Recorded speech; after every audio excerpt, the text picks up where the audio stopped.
Hello everyone, and welcome back to something I haven't done in a while. First I gotta make sure we're live. Get in the shadows.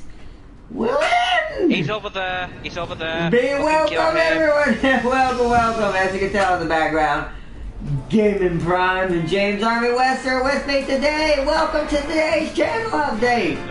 Woo! Shoot me! Welcome!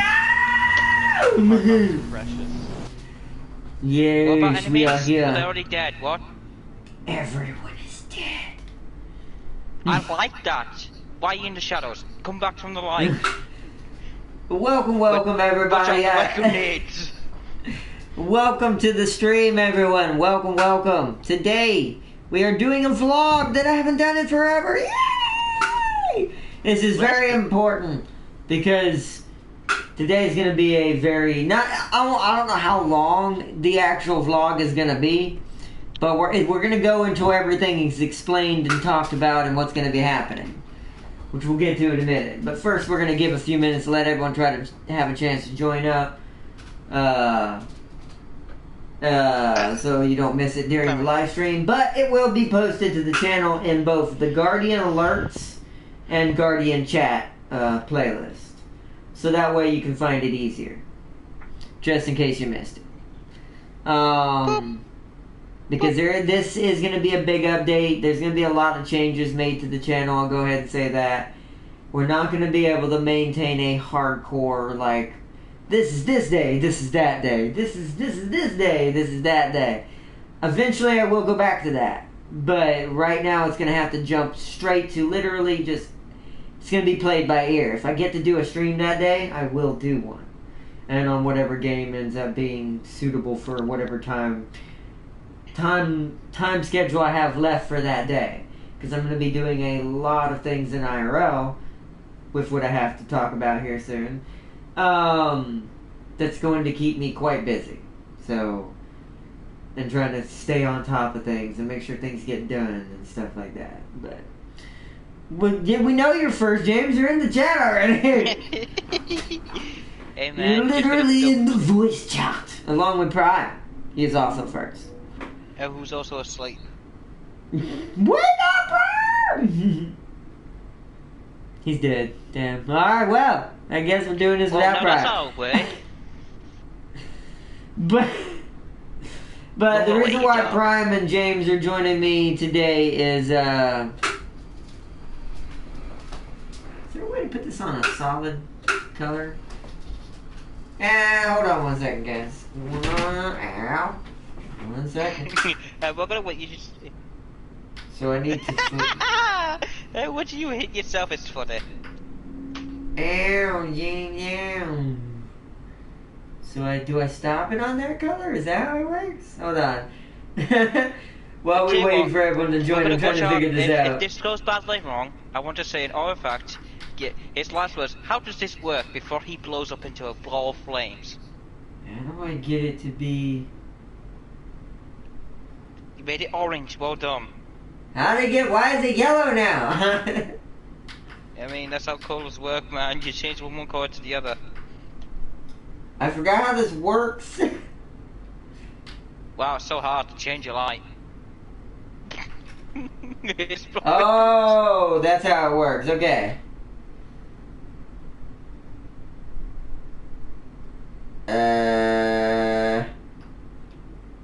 Okay, I gotta change it again. Hold on. So I gotta start over. Tap it and hold it. There it is. Okay, there we go. Sorry, that took way too long. But I thought I'd set the mood to match the shirt. Oh, is that one of the t-shirts you got from that site showed you? No, this is actually a really old shirt. You know what's ironic? I've had this shirt for years. But ironically, the show that inspired me is very recent. So, but I decided I need to change the color around so it set the mood Everything is now proper color.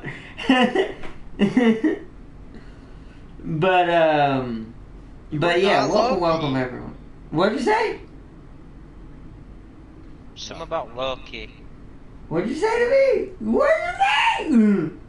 He just went Loki and it's like, shit, Thor's here. Right? Exactly. Just another variant. Oh, well, you're in the hands of my brother. Go on. No, but I well, see a wolf calendar in the background. A man of culture and a man of taste. Yeah, you know what's sad? You don't have any lions in the background. No, there's one back there. No, there's I one see a under lion the in light, his background. right behind that What white lion? dragon.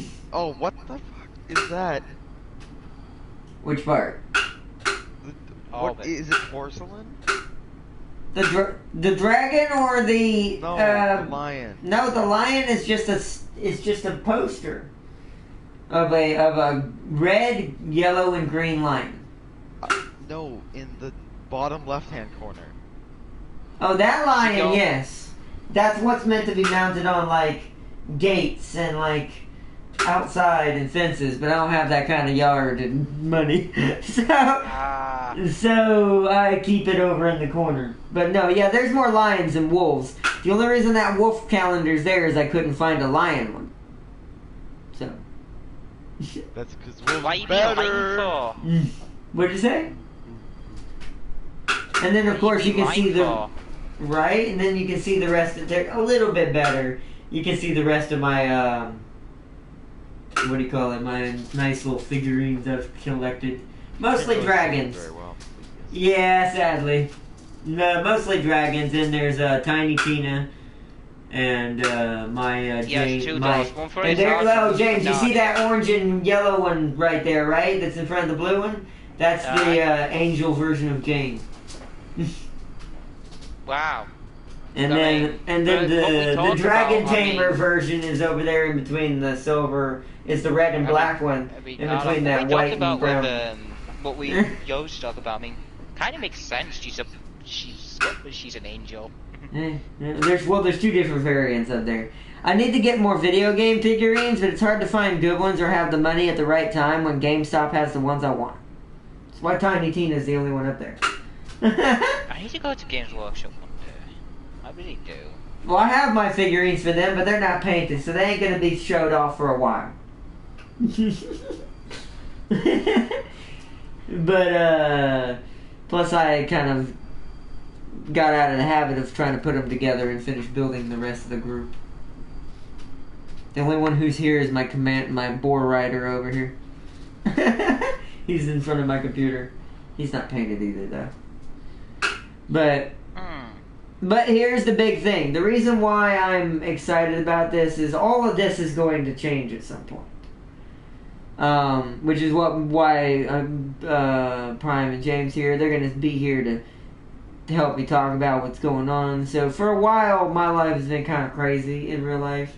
I don't normally talk about it because it's not really important for the YouTube channel side of things. Until now, because I'm going to be making some changes.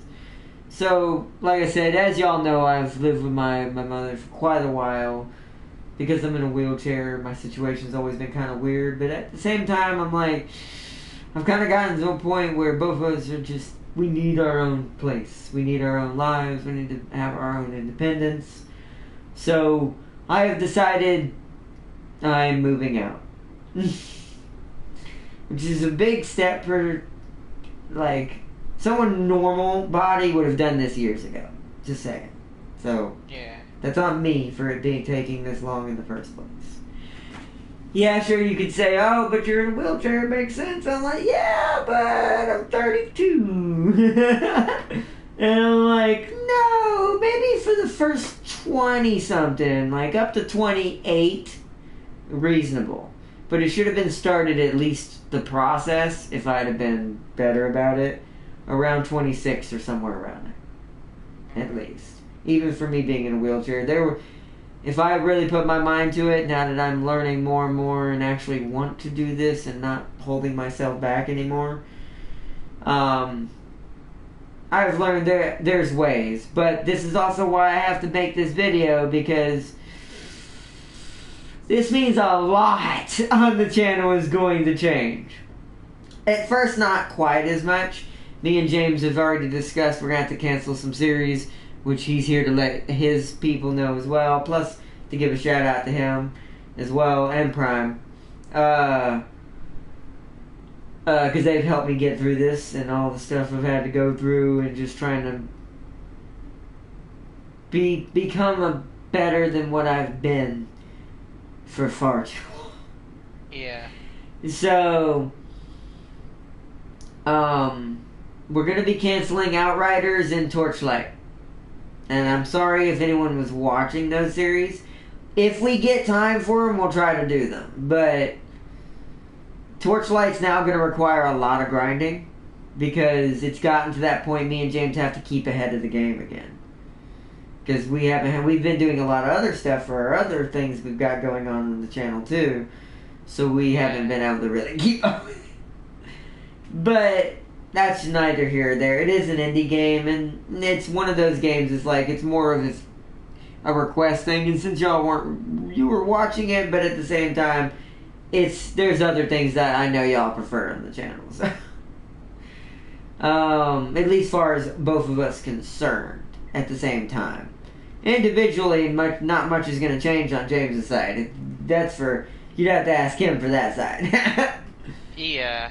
But, I'll what do mine later. Yeah, I was going to say, I know you want to do one, which I'll help you set up for. So. Yeah, I am going to do one. I plan to do one later on. But as far as, together, those are the major ones stopping. We're going to try to continue God Eater when we can, because that affects both of our individual schedules, which has to do with my new series I started, and James will start probably this week. So, yes. But so check his out as well when he does his, because,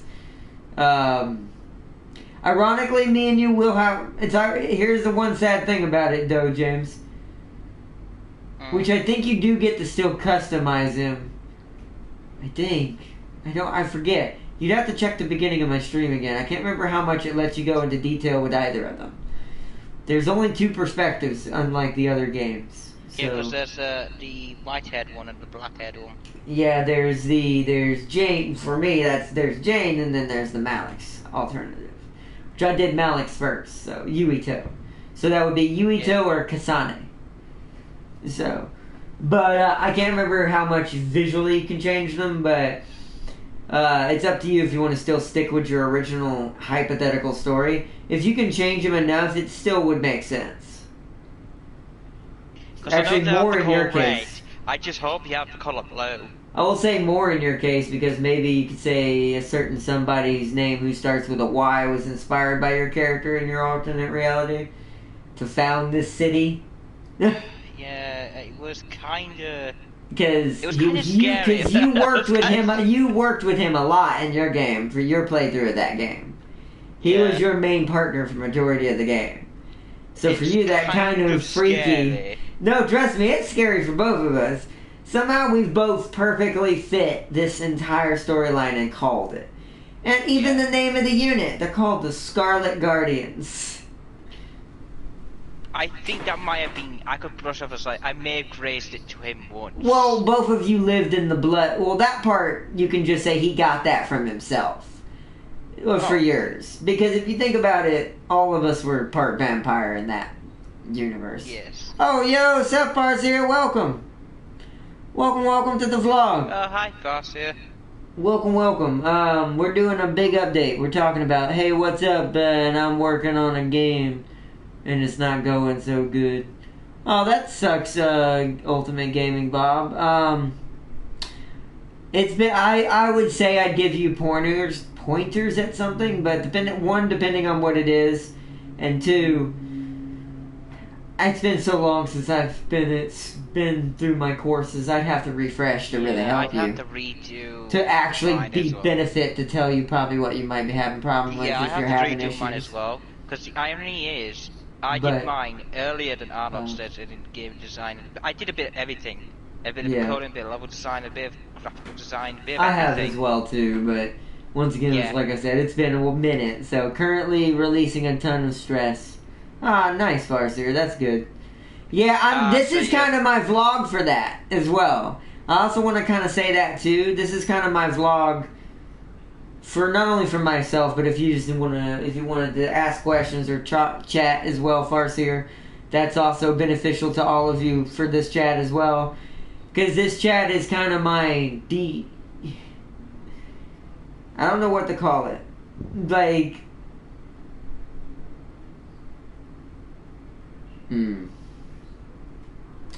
this is my kind of like what I call it, my rebooting chat, because we're gonna have to change so many things on the channel and stuff, and we'll go, like I said, we'll talk more and more. But let's see, let me read chat real quick. I can walk but can't turn and look around. That's so what that's doing the coding. Yeah, see, James is going to be slightly better at that one, but I know that's the coding. If you can walk but you can't run, yeah, you have to either add lines to. He can't turn and look around, so it means the camera doesn't have its own. It's either here's the complicated thing. It could either be the camera or the person, and you need to kind of like code them into both to have the camera look around when the player turns. If you want to turn left, you'd code in when player. It's not the exact line or exact subcode because I can't remember. It'll be when player turns left. This code will turn X to the axes, the horizontal one. Degrees, how many far you want to turn, and same with the right and behind. So you could give a visual all-round look. Yeah, and to be honest, Jesus, I remembered that. Yeah, and you're right, but it also depends on how his setup is too. The issue with helping with coding is you'd have to see the script. Like you would have the script. You have to write the lines very specific. With either the gaps don't. I don't think they bother. I don't think they affect. But I could be wrong specific. Because I never got taught if the gaps. But I think they do. If you don't, but you have to write the code in and then underneath. Once again, it's more of just knowing the language, but at the same, because that's the problem with coding. It can be done once again depending on the language you're using, even in that own language, done multiple different ways as long as you know your language. But without being able to see it, this is something that's like literally hard to break down. Because one, I'm way too rusty, and James would be better at coding than I would anyways. I'm more level design and 3D modeling than anything. I did a bit of everything, but coding was my main thing. But I do know the basics of coding and some advanced stuff, but I couldn't tell you what it is anymore because not gonna lie, partially forgot it because I don't practice it anymore. That's weirdly one of the things I couldn't tell you what the actual numbers and everything, but I kind of remember the basics of the lines. It's kind of like math. Well, coding is like math with me. I have to keep doing it to remember it. Once I get used to it and actually keep remembering it, I will perfect it similar to you. Alright, question. Did you hear what type of battle pass Halo Infinite is going to use? That's a battle. Why does everything got to have a battle pass? Come on now. I watched someone in a Tiger H1. But as long as it's a decent one, I mean, why not, I guess. Oh, why did that tag have to ruin the AMX's day? Everything's got to have a battle pass. Wouldn't he just use the which Tiger? The H1. So, well, it's the H1, so it's. It would be 5.3. It would still be pretty scary, but to be honest, I mean, I can kill a H1 with an AMX. It's got a good enough gun. It's quite easy. But it's gonna one-shot me if it hits me. Obviously. So, it's just about not being seen. Be the ghost. Yeah. But anyways. Which is hard for me to do.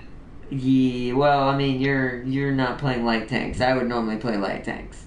Or prime. I prefer regular MBTs. I like the middle ground. This is why I like my Leopard or things like that. It's kind of in the middle of being stealthy and being a sniper and being an MBT. I've kind of drifted away from Heavies for a while.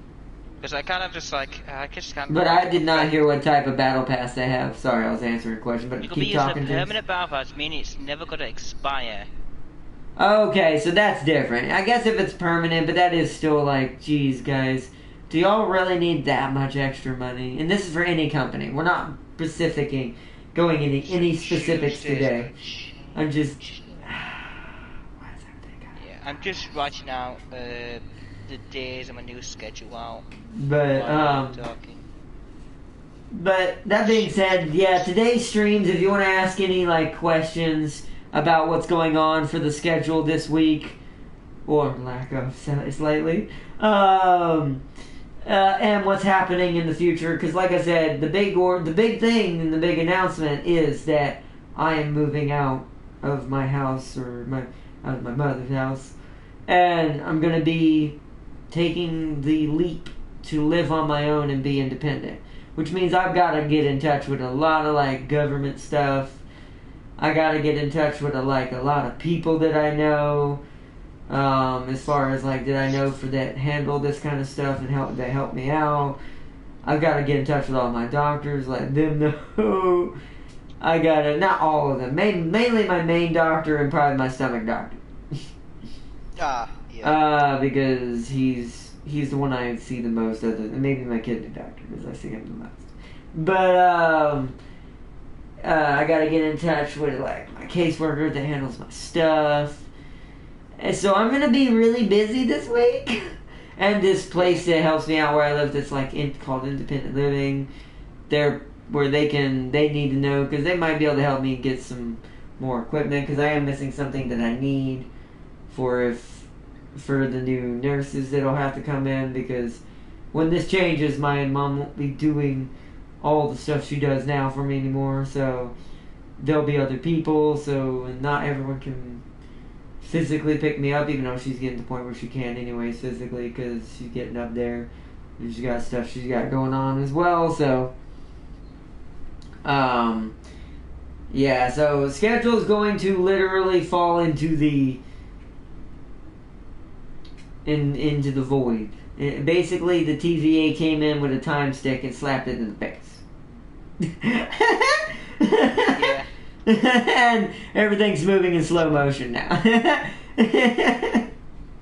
True, that's probably going to make a lot of weird references like that because of my shirt and my new favorite show right now.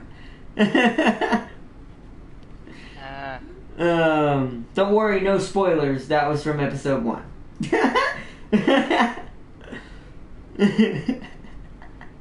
But the H1 is being a bully by pushing it off a bridge after taking out the tracks. It's not being a bully when the little bugger keeps killing. It auto-corrected that. Killing my Panzer buddies. Yeah, no, he's right. Nothing's cheating in War Thunder. They do pretty well at keeping it balanced based on skill. Yeah. Believe it or not, even though a lot of people want to complain about it, even me included, I realized a lot of things watching Spookston. Big shout out to him. He's cool. He's if you want maybe not a live streamer, but if you want like a dude who like knows his stuff when it comes to video game versus reality versus War Thunder versus does this make sense or does this make sense? He's pretty badass at it. And yeah, because of him, I learned how to be way better with HE. If you have a PC, you should try the long drive. It's like $10, but it looks pretty fun. I'll probably be looking into a lot of things as my life kind of goes slightly upend. But it's for the good. Like I said, this is for good, long run for everything. Because this will mean I'll be able to start being more independent on my own. Being able to handle my own stuff a lot better. Min-maxing my own stuff. Like I said, it will mean a lot of cutback on getting new games.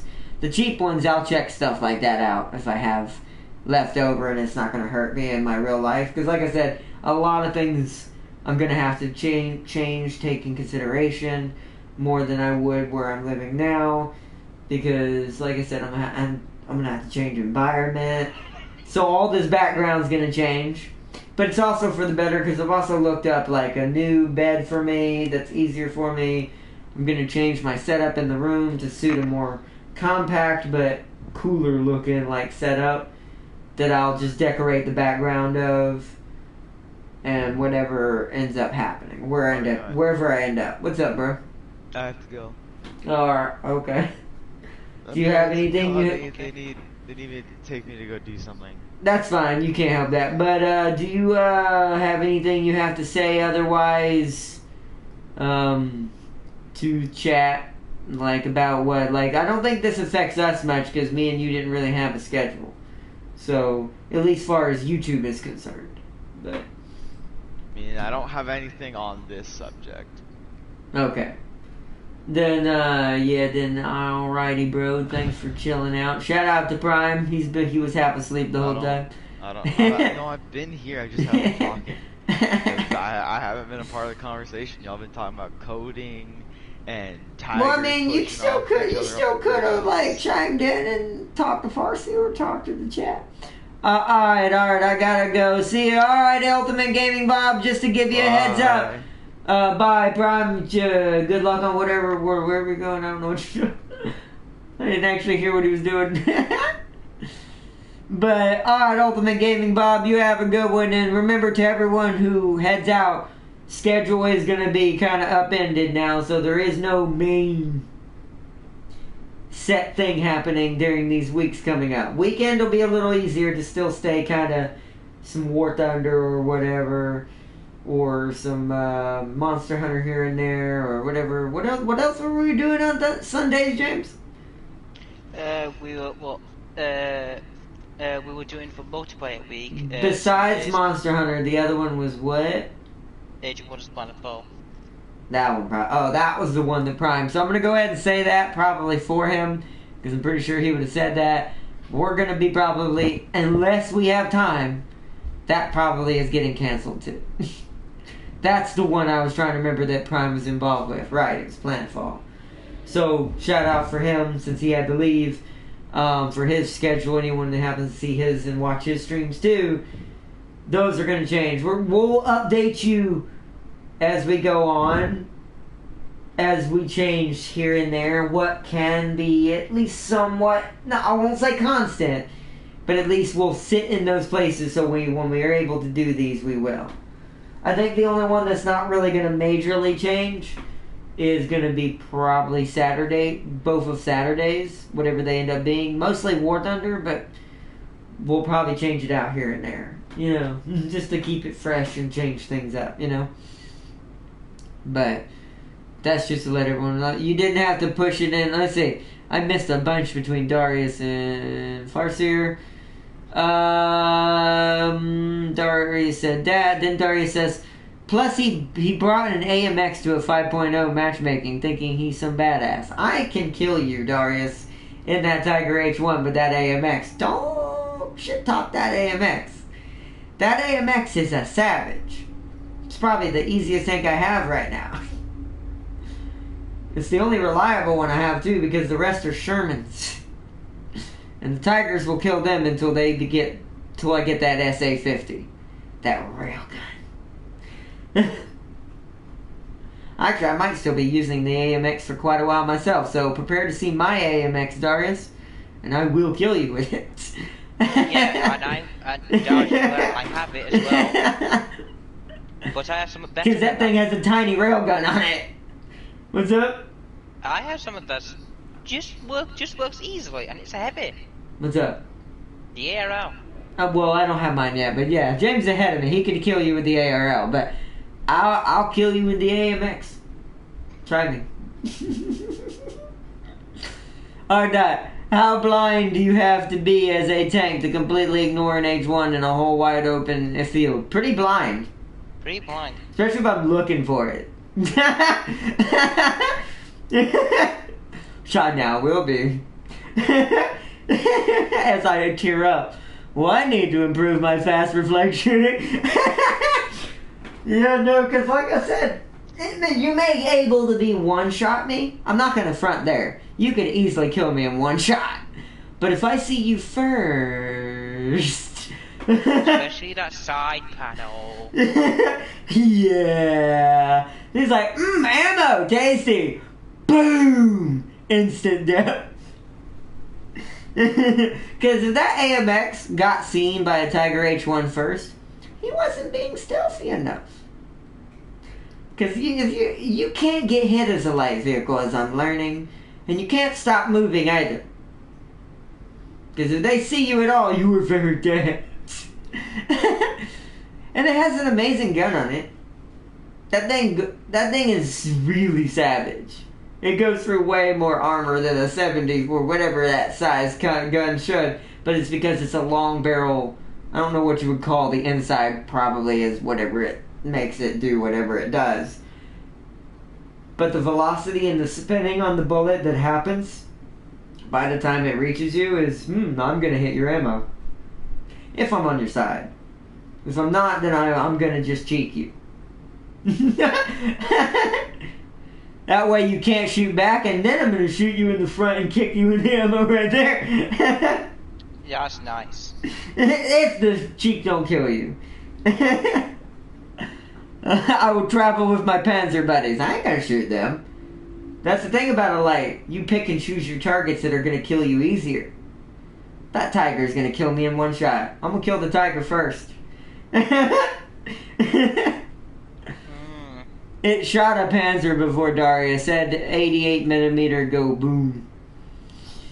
That's kind of sad. I mean, I guess if the Panzer knows you're there, then you shoot the Panzer first. But if the Panzers don't know you exist either, you shoot the biggest target first.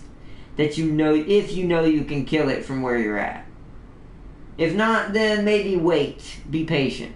Because that's something light tanks don't do enough that I'm learning watching other light tank players and the YouTuber I gave a shout out. You really do have to be patient. You really don't want to be just... Because that's what most light tanks do, especially on console.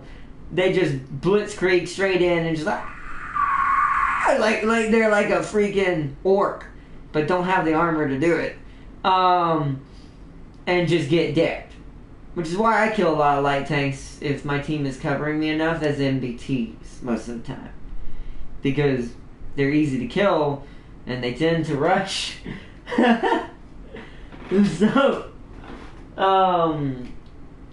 but as far as light vehicles, as I try to get better with them, yeah, I'm learning you need to really be patient. They're kind of the same principle as a destroyer, but on the move.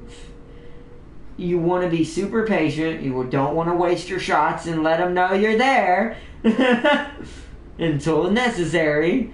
Especially if you're playing realistic. Arcade, you couldn't do that on. Arcade's just a run and gun fest for a light tank. You just have to be good at just shooting while moving at all times. Because if you stop, you are very dead. Yes. Because they're going to use that crosshair to line you up without any skill. So, and also zigzag. Do not go in a straight line. But I don't play arcade anymore. I can't play arcade. I prefer realistic. I'm not good enough to do simulator. Also, all this you see on my face is changing.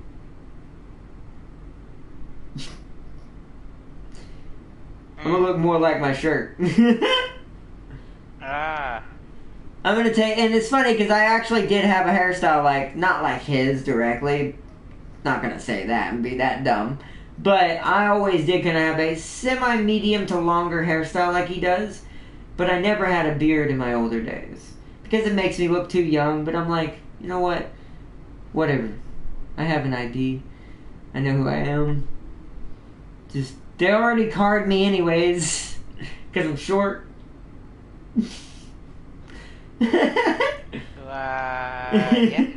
Because this is when I go out to the restaurant with the family and stuff. You know how if you're going to get some drinks and chill with the family. Because I'm 32 after all. They'll be like, sir, any CID? I'm like, I'm thinking about the full face beard I have going here. That I look like a mountain man right now. Like I look like a true Asgardian. I never know children had beards. I mean, in these days, I will say, beards are growing in earlier and earlier. I ain't gonna lie. So, I don't totally blame them. I understand they're being professional, which is why I'm okay with it. Is it gonna be that case where babies are gonna be like the United, so they're born with a straight beard? I mean, it's feeling like that. I mean, like I said, certain, take Brian, he's young. He's a younger YouTuber. But he's already getting his beard, and I've seen, younger people when we go out, out in the world, it's getting to be more common that beards are coming in like literally like super early, and it's really weird, especially for the male side of the spectrum. It's so I don't totally blame businesses. That's why I have nothing against it. So if I'm gonna get carded anyways, this is how I look at it. They're gonna ask me anyways, even though I'm 32 and have a full huge beard, which was the point of looking older. Forget. I'm going back to who I know I am. I noticed the bugger after my buddy Panzer went blaze. Why didn't you run from? Why didn't it run from you guys? You couldn't. It couldn't. I noticed the bugger got after away during the 10 seconds it took to spot it. He didn't fully plan the ambush. Plus, the other Panzers were looking. Yeah, see, that's why you don't take your shot necessarily always right as soon as you can. Sometimes it's that you have to fight your incessant need in a light tank to want to just get the kill, because everyone does that in most games, and that's how the gamer instinct wants to make you feel most of the time, no matter who we are. You want to just, I want that kill. You have to refrain yourself from doing that, and that's a strong instinct to deny in a game when you know you can get it. So,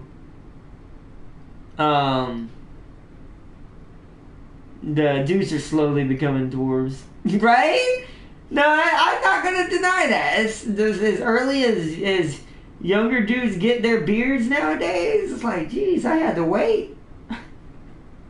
So then here's the question then. When is the bugs coming out, lot? When is the what?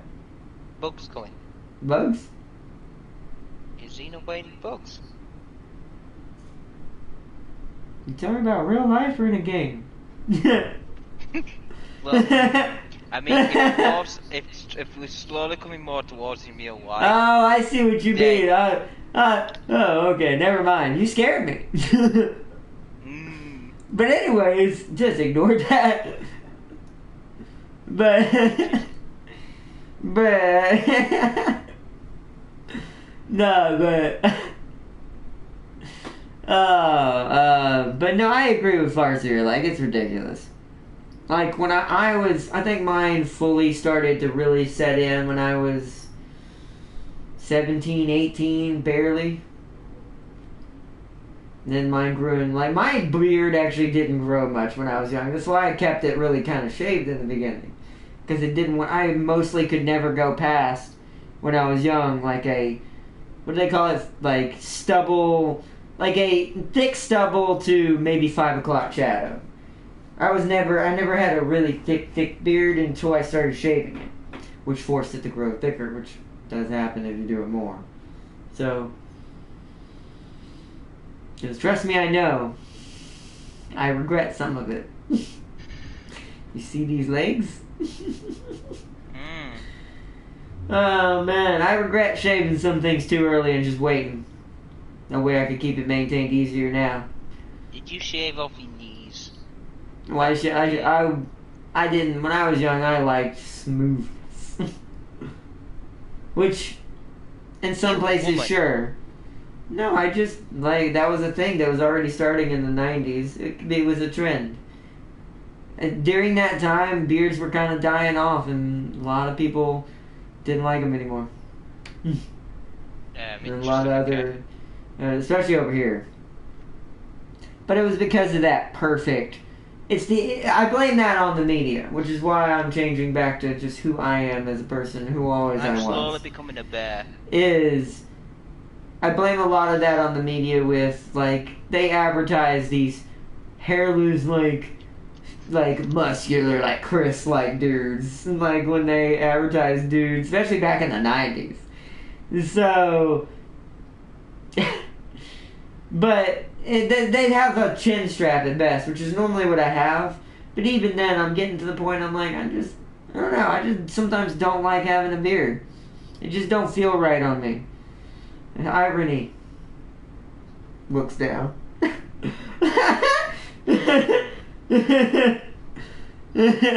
Yo, Tam King, sup, bro?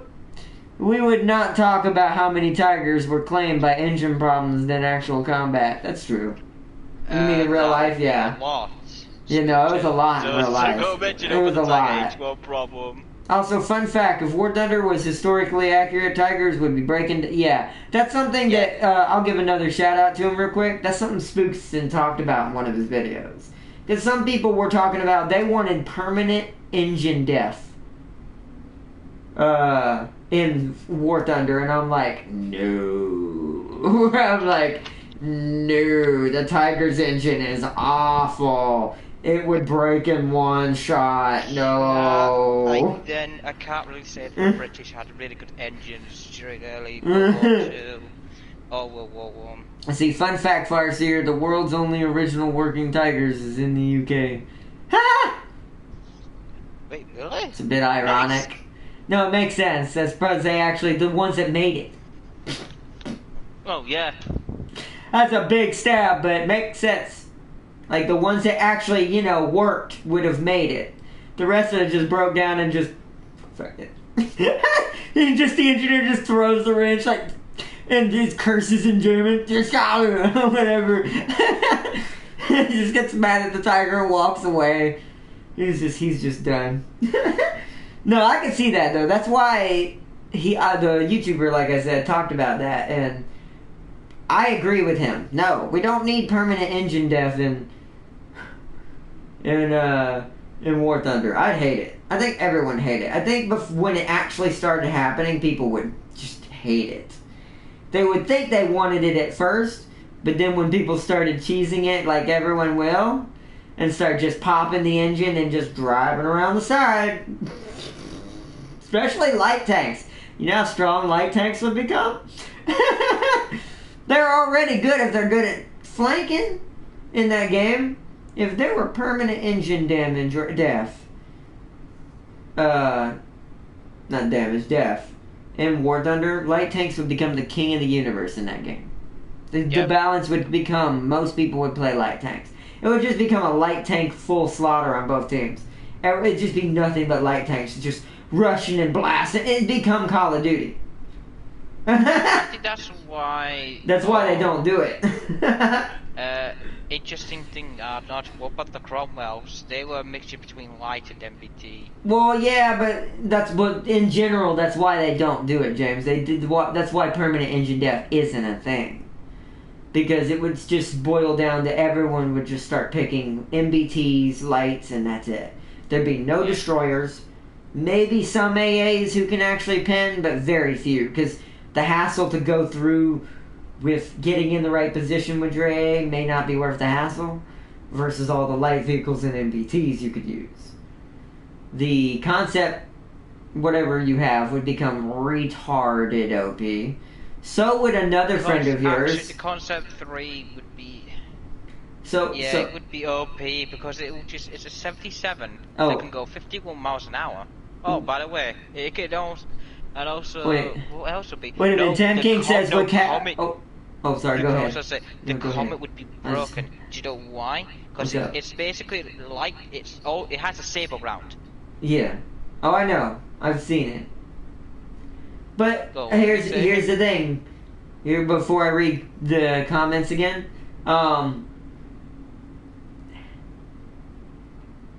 you know your favorite vehicle would also be the king of that world. You know, the R3?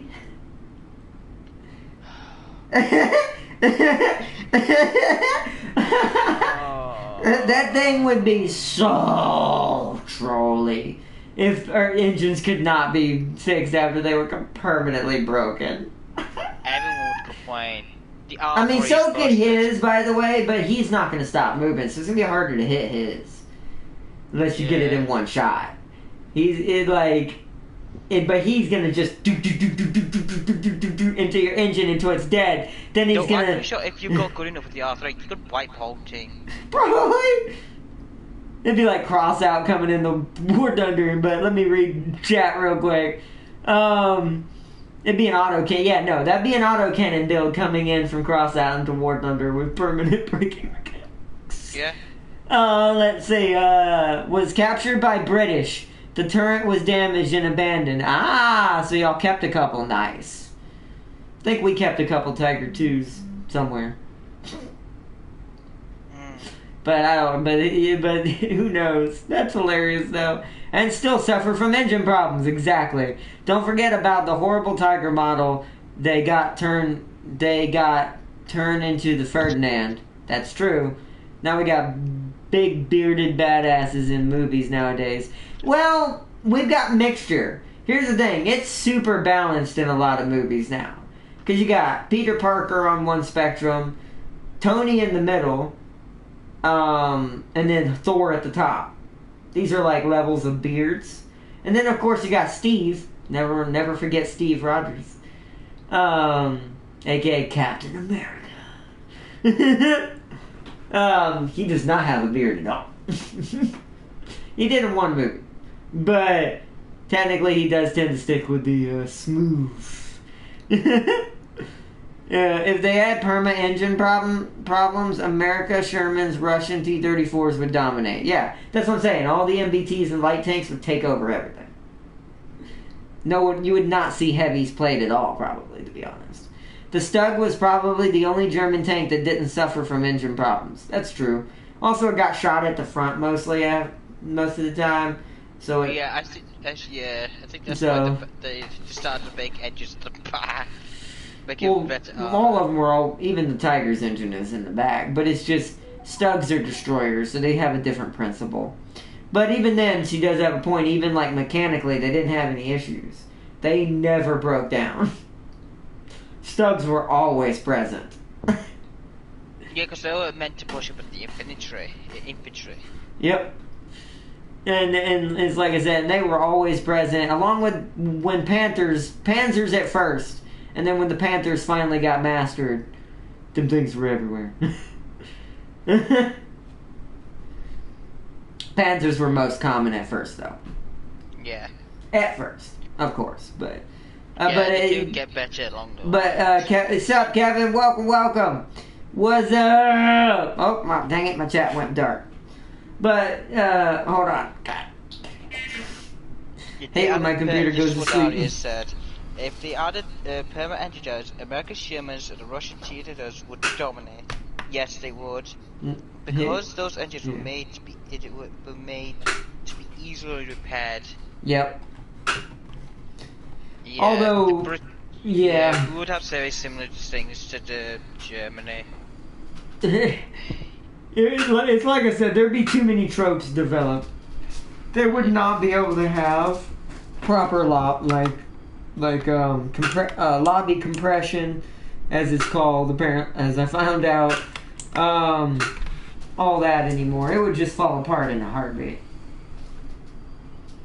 But welcome, Kevin. Welcome. Also, I don't know if you're still in the Guardian Corps, but if you want to join up in the chat during the vlog or want to invite to chat with me and James while we're talking about my future plans and stuff, let me know, bro. I'll send you an invite. You too, Tam King, if you want to be in the chat as well. You can join up since you're already in the Guardian Corps. Just to let everyone know that this is an open thing right now. This is just to chill for a bit, kind of gather thoughts and let y'all know the seriousness of everything. But forgot where we left off. We've talked about so many things now. Oh yeah, but yeah, my look is gonna change to what I'm more used to, back to what I'm more used to. It's easier for me to maintain anyways in my situation. So, and since I'm gonna be living on my own, it'll be easier for me to maintain with, technically, like I said, Mama will still be coming in outside as a nurse for part of it. But since you may not always be able to do things, and things may change even more in the future, you never know. Because, like I said, this is more to give us both our independence and me to get out on my own. So at some point in the future as well, I'm gonna also have to set these things up where, just in case I have to have other people I don't, fully have settled away in schedule-wise, or people I know totally, just nurses coming in. It'll be easier to maintain that way. So, but right now things will be fine. Let's see, because those engines were, I already read that. T-34 broke down. and all it took was one dude with a wrench. But if a tiger is disabled, well, we're infantry now. Yeah. That is true, though. Oh, man. Well, we're infantry now, guys. Let's go. Unless you knew the tanks were coming and you could be a glorified turret somehow. And defend a position. Yeah. That's why a lot of tigers were in defenses instead of pushes, if I'm not mistaken, in actual history. Isn't that true?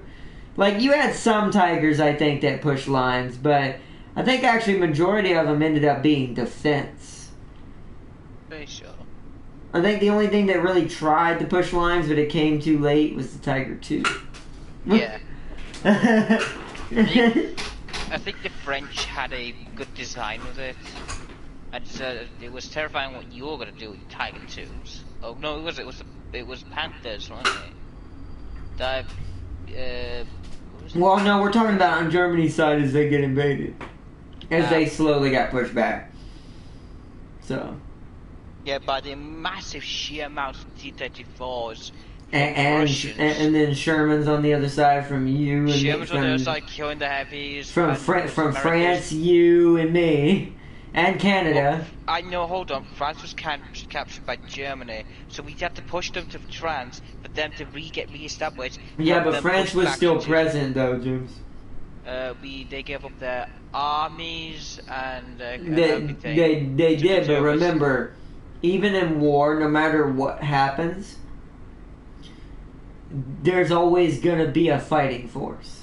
Yeah, there will be. Meaning the people, probably majority of the actual people were like, frick that, why did our government just do this? Yeah, imagine a very similar thing that happened in Poland. And it's like... where they blew up a tank with just homemade Molotovs and grenades. And then the people were like, nah, because there were, like I said, remember, James, there were French Shermans. It's called the SA-50. Yeah, which is more terrifying. I think that would be... So... I think I know why we decided to put a 76, because we were more into drawing rather than range, whereas the French were our ranged people. The turn speed on a Tiger was very slow at 30 seconds. That's why I figure a lot of them were not used for pushing. I feel like the Tiger ended up being mostly like, kind of like you see sadly in the strategy game I play, and Darius knows, what's it called, the one that the Hell's Gate thing came out for it recently. Well, you'll mostly see Tigers entrenched in these like little tank setup positions and just shooting at a line coming at them, or defending a line, or watching each other's backs. Because moving forward, you're going to get ambushed by the Shermans, as I'm pretty sure what Tim King just said. Sherman's turn speed was twice as fast, yeah. And that's why pushing would be kind of disastrous for a Tiger if you think about it. Because if the Panzers aren't covering you enough, and your sides get exposed, and a Sherman rolls up, you ain't going to respond to that. Your turn is not going to get over there in time. That Sherman's going to have a free shot, especially if he's on it's on the right side, I think. Driver's side. Well, would be left for you, wouldn't it be? So no, it's opposite way around. We have our driver's side on the right. You have yours on the left. Yeah. I'm dumb. Yeah, you're right. I'm an idiot. About to say, so yeah. Don't live in England, My brain somehow swapped that somehow. But yeah, you're correct. Yeah. So it'd be on the driver's side. Yeah. So if it's on its driver's side, that Tiger is insta dead, because there's an ammo rack on that right side wall that is going to hit. If that crew is good. Which they're going to probably be pre-set up and knowing that Tiger's there, because they're probably ambushing it. So... But yeah... Sherman Tactics. I'm playing PSO Online Genesis on Xbox. Genesis.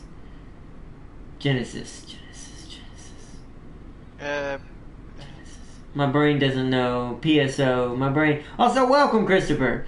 3 to distract and 1 to flank. Exactly, Darius, exactly. Sherman tactics was to get in close to a tiger. Exactly, like flank it, surprise it, close up, just hi! Boom! Straight in the ammo. Instant death. Because it won't deflect on that flat surface. No. Tigers weren't really made with proper angles.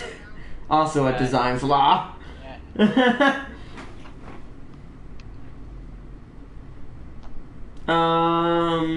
Phantasy Star. Oh, Phantasy Star Online! I used to play that game a long time ago.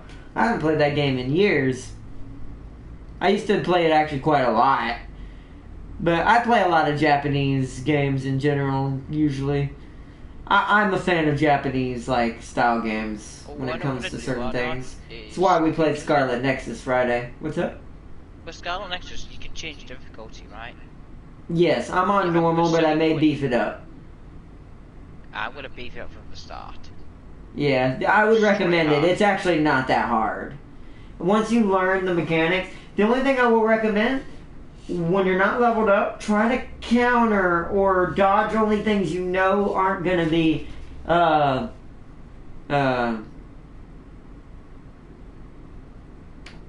you. my brain that you know you can't block or counter, because there will be some, but I don't think I've met any that do quite that yet. But it'll teach you that in the tutorial. But if you're good at using your combo, which I don't know how hers is if you decide to do hers, but I imagine you're going to do the same one I did. So, since you're trying to do your robot dude. So, the way it is you need to learn, which I can't really explain this without you watching the stream or playing it yourself. The way it works is it's going to teach you at a certain point, while you're doing your square and triangle combos, or if you have enough to start with, hurl an object at the enemy, then press square, and then while holding the R2 while you're hurling it, you will dash at them, initiating your combo slash if you're within range. Combo them until you either finish your square and triangle move to where you want it, hold R2 again at the end, right as you're about to finish your combo, and you will do a super heavy outward dash at the same time hurling another even more forcefully thrown object at them. This game's very much about psychokinesis at the beginning, about hurling objects at people and using your mind. And that's with either of them, but I think she's more triangle based, I'm gonna guess, even without playing her, because she uses throwing knives where he uses a katana, which is apt. I have never played a game like this. Yeah, online games can be kind of difficult to get into, as you've seen kind of back when we were playing, I think it was Star Trek. But the Japanese ones can be even more so, because sometimes difficult to understand, because they don't sometimes explain things properly, tutorial-wise, in their online games. But Phantasy Star is pretty good about that. There are still some things you'll probably have to figure out on your own, because the game wants you to figure it out later in the game, because it's late game stuff. But compared to others, Phantasy Star is still a good choice as far as Japanese version of that style of game. Tiger 2 was good, but one problem, it suffered from the same problem with the engine, and everyone had big guns. Well, even with a 75, if you got flanked and they distracted you, your big gun's pointing at the ones you think are going to shoot at you. It's kind of, you know what I just realized? America's strategy for the Shermans is like a pack of raptors from Jurassic Park. I think that's what they envisioned. I wonder, that'd be weird.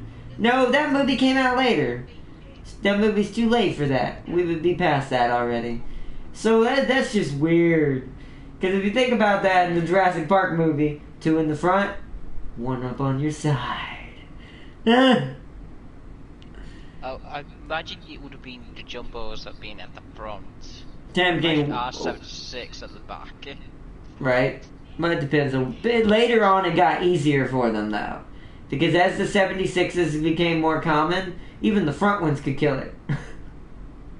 But they would still try to resort, I think, to flanking. Unless they had a jumbo in front of it. Because jumbo, it would actually have a hard time with the jumbo. Especially if it was far enough out. So, because the jumbo's sloping is a lot better with still good armor. And once the jumbos got their 76s, it got kind of hilarious at that point, I'm not gonna lie. So that's when the Tiger IIs kind of started being a thing, but once again, Germany never fully got on board with manufacturing anyway, so they really never had that many to begin with. So that is hilarious. Tim King, why did Germany invest so much time and resources in the Ferdinand when that thing was broken mess of engine problems? Yeah. The Ferdinand was bad in real life. Much like why the Maus never got finished, totally, to be honest. I think, just think they were building the rat tank as well. Well, no, they canceled that early. They knew they didn't have the resources to build that. Germany, trust me, Germany wanted to, but they knew they couldn't. They did not have enough metal for that thing. Found out there was something bigger than the rat tank they wanted to build as well. Plus, they ran into simulations in when they drew up concepts on paper and stuff. I would imagine they probably kept running into the fact that, hey, without this thing having a literal metric ton of AA, it's going to be super easy to bomb it. Yep. So there's not really a point to it. Because no other country had a tank big enough for that thing to even matter. That's something you build to fight Gundams. Not other tanks. Or I say Gundams, mobile suits, like walking bipedal giant machines. If we had been to that point in reality by then, they might have built that. That might have been the start of us going into weird giant robot phase. If our reality was meant for that, which apparently it wasn't. Which is fine. I'm kind of good with that. Giant reality worlds, giant robot reality worlds are fun for only the people who in them. Otherwise, pretty horrible. Even for Gundam.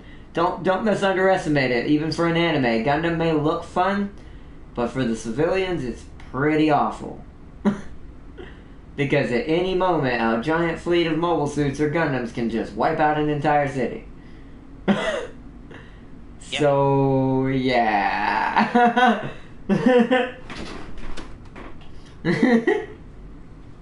Especially if there was no defense in place at the time. Which happened during the 1-year war at least once or twice.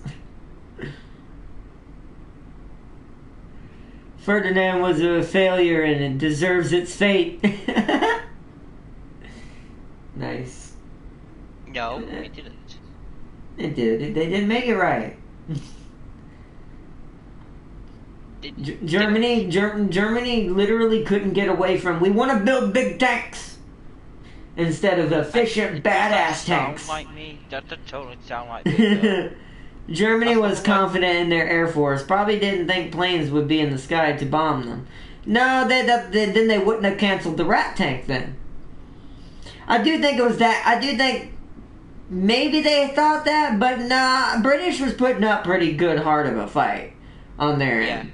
Because James can vouch from that side.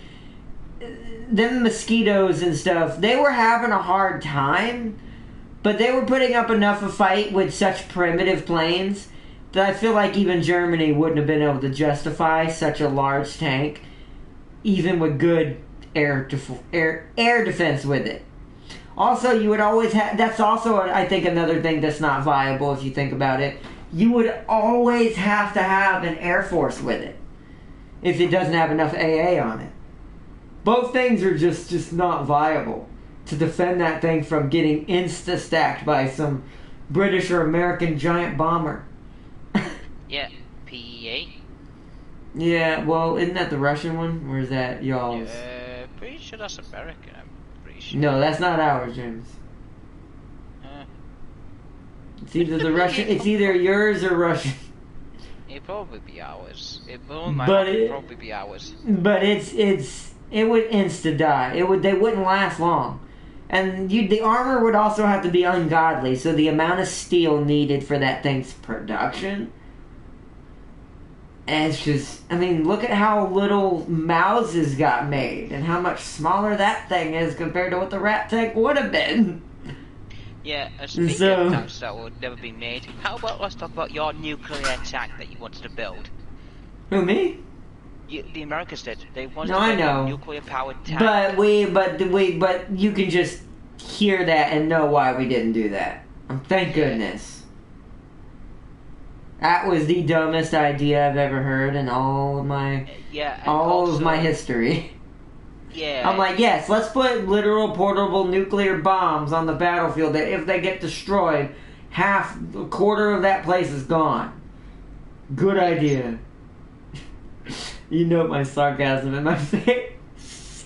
Yeah. Canada developed an anti-air Sherman that saw no action due to Germany's Air Force getting completely wiped out. Yeah. Yeah, I think we, by the time Canada did something about it, we already killed them with a bit of help, so it was like... Well, yeah, from us, yeah. Because like I said, once our Air Force got to what it wanted, and once we had a real target to dogfight, because the Japanese we were able to fight with our planes we had, but the Germans made it possible for the P-51.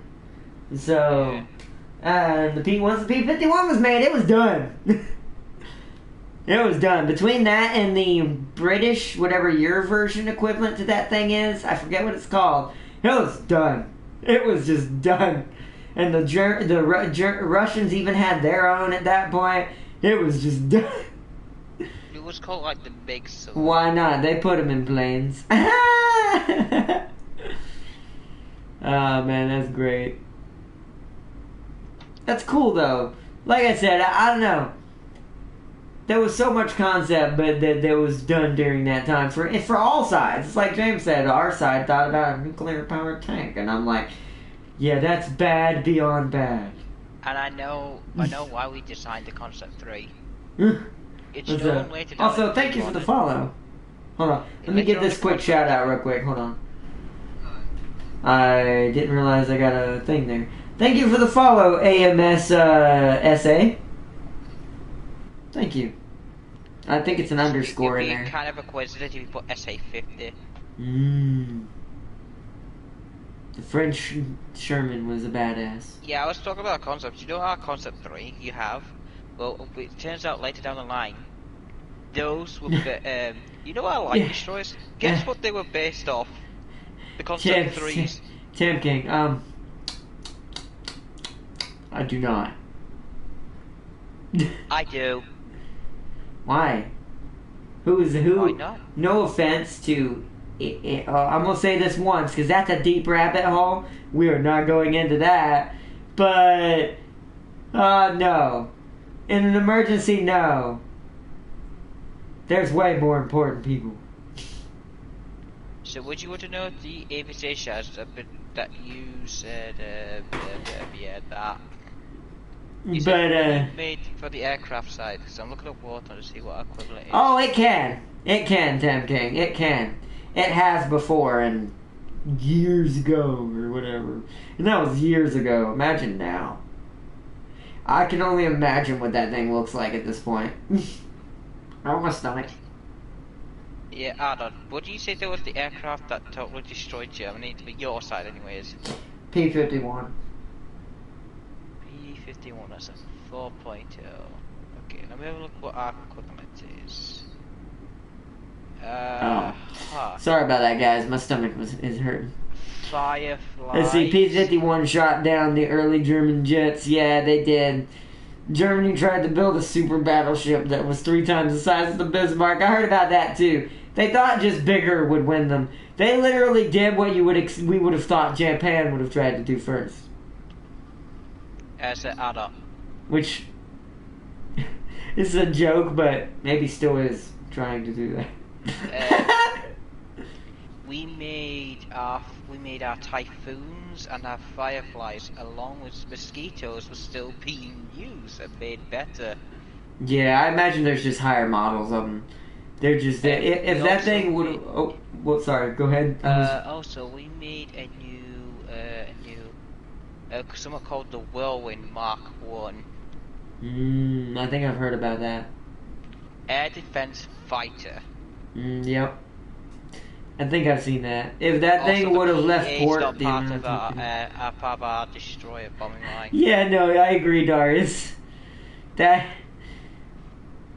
why I was like, unless you're already living in a reality, or you're gonna actually know you're strong enough and big enough and have enough resources to do it, to defend something like that, and you're gonna try to create that type of reality in your own right, because everything affects everything, cause and effect. Is if in an alternate reality somewhere, if Germany had succeeded and built massive machines of doom that actually succeeded, that would have caused the other countries to do the same. So you're looking at what is that game? That steampunk, but it wouldn't be steampunk. It'd probably sadly be nuclear based. What is that mech game called? That's I wish it was on console. It has all the steampunk giant robots in it. It'd be kind of like that. You start seeing that kind of reality. Played with. No, it's on PC only. Darius knows probably what I'm talking about. Maybe Tam King does. I forget what it's called. It's a game I literally legit wanted to play on the channel, which I still will when I get the chance. But Actually, I found out where the PE8 is. But it would be. Oh, what's up? It's Russian. That's what I thought. What's our equivalent to it? The Halifax. Yeah. And the Sterlings. Ours is, yeah. If Germany got the bomb first, it would have been over. Yeah. That's another reality. We might be living in a Fallout reality if they had gotten that first. That's another option. Iron Harvest, that's what it is. That would be I would play that as well. Yeah, that would be what our world would start to turn into. And then Mech Warrior eventually. If that had been a thing. Maybe Front Mission at best. Or at worst. I don't think we would get Gundam until like 2100s, 2200s, like we would do now if we did. Because it requires constant laser beams, constant that. Where it's easier to do a sustained laser beam than it is a particle laser beam. Something that shoots like kind of like how Star Wars isn't really a laser, it's a heated particle. Kind of like that. But Gundam beams are actually beams, though. But if Germany got the bomb first, it would have been over. Iron Harvest. Every British carrier would be like, free! It's free real estate! Exactly. There'd have been so many planes going after that thing. Just like the one on land. So many planes. Dive bombers. It wouldn't be hard to aim. So, too bad they exiled all the scientists who came to the U.S. who helped us make the bomb. Right? That is kind of ironic that happened. But they refused. But it also says a lot about personality of those individuals that they realized that, no, if we help them make it, nobody's going to be left. At least they knew that. That's a good scientist to know. The person you're working for is going to make this into something really bad. Which not everyone's innocent. No, nobody's truly innocent. But at the same time, there are still lesser of the two. And in that case, they made the right decision. By the way, the original Gundam animated movies from the 80s are now on Netflix. Nice! They brought them back.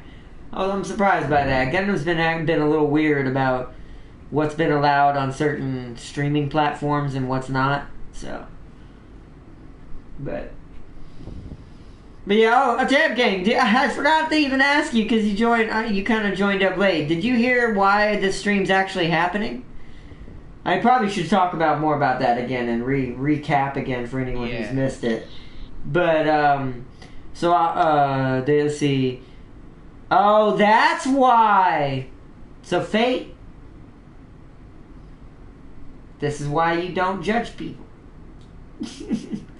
Because if they hadn't have judged people and listened to the crazy people, these people are bad, we should hurt them, and blah, blah, blah, blah, blah, blah, blah.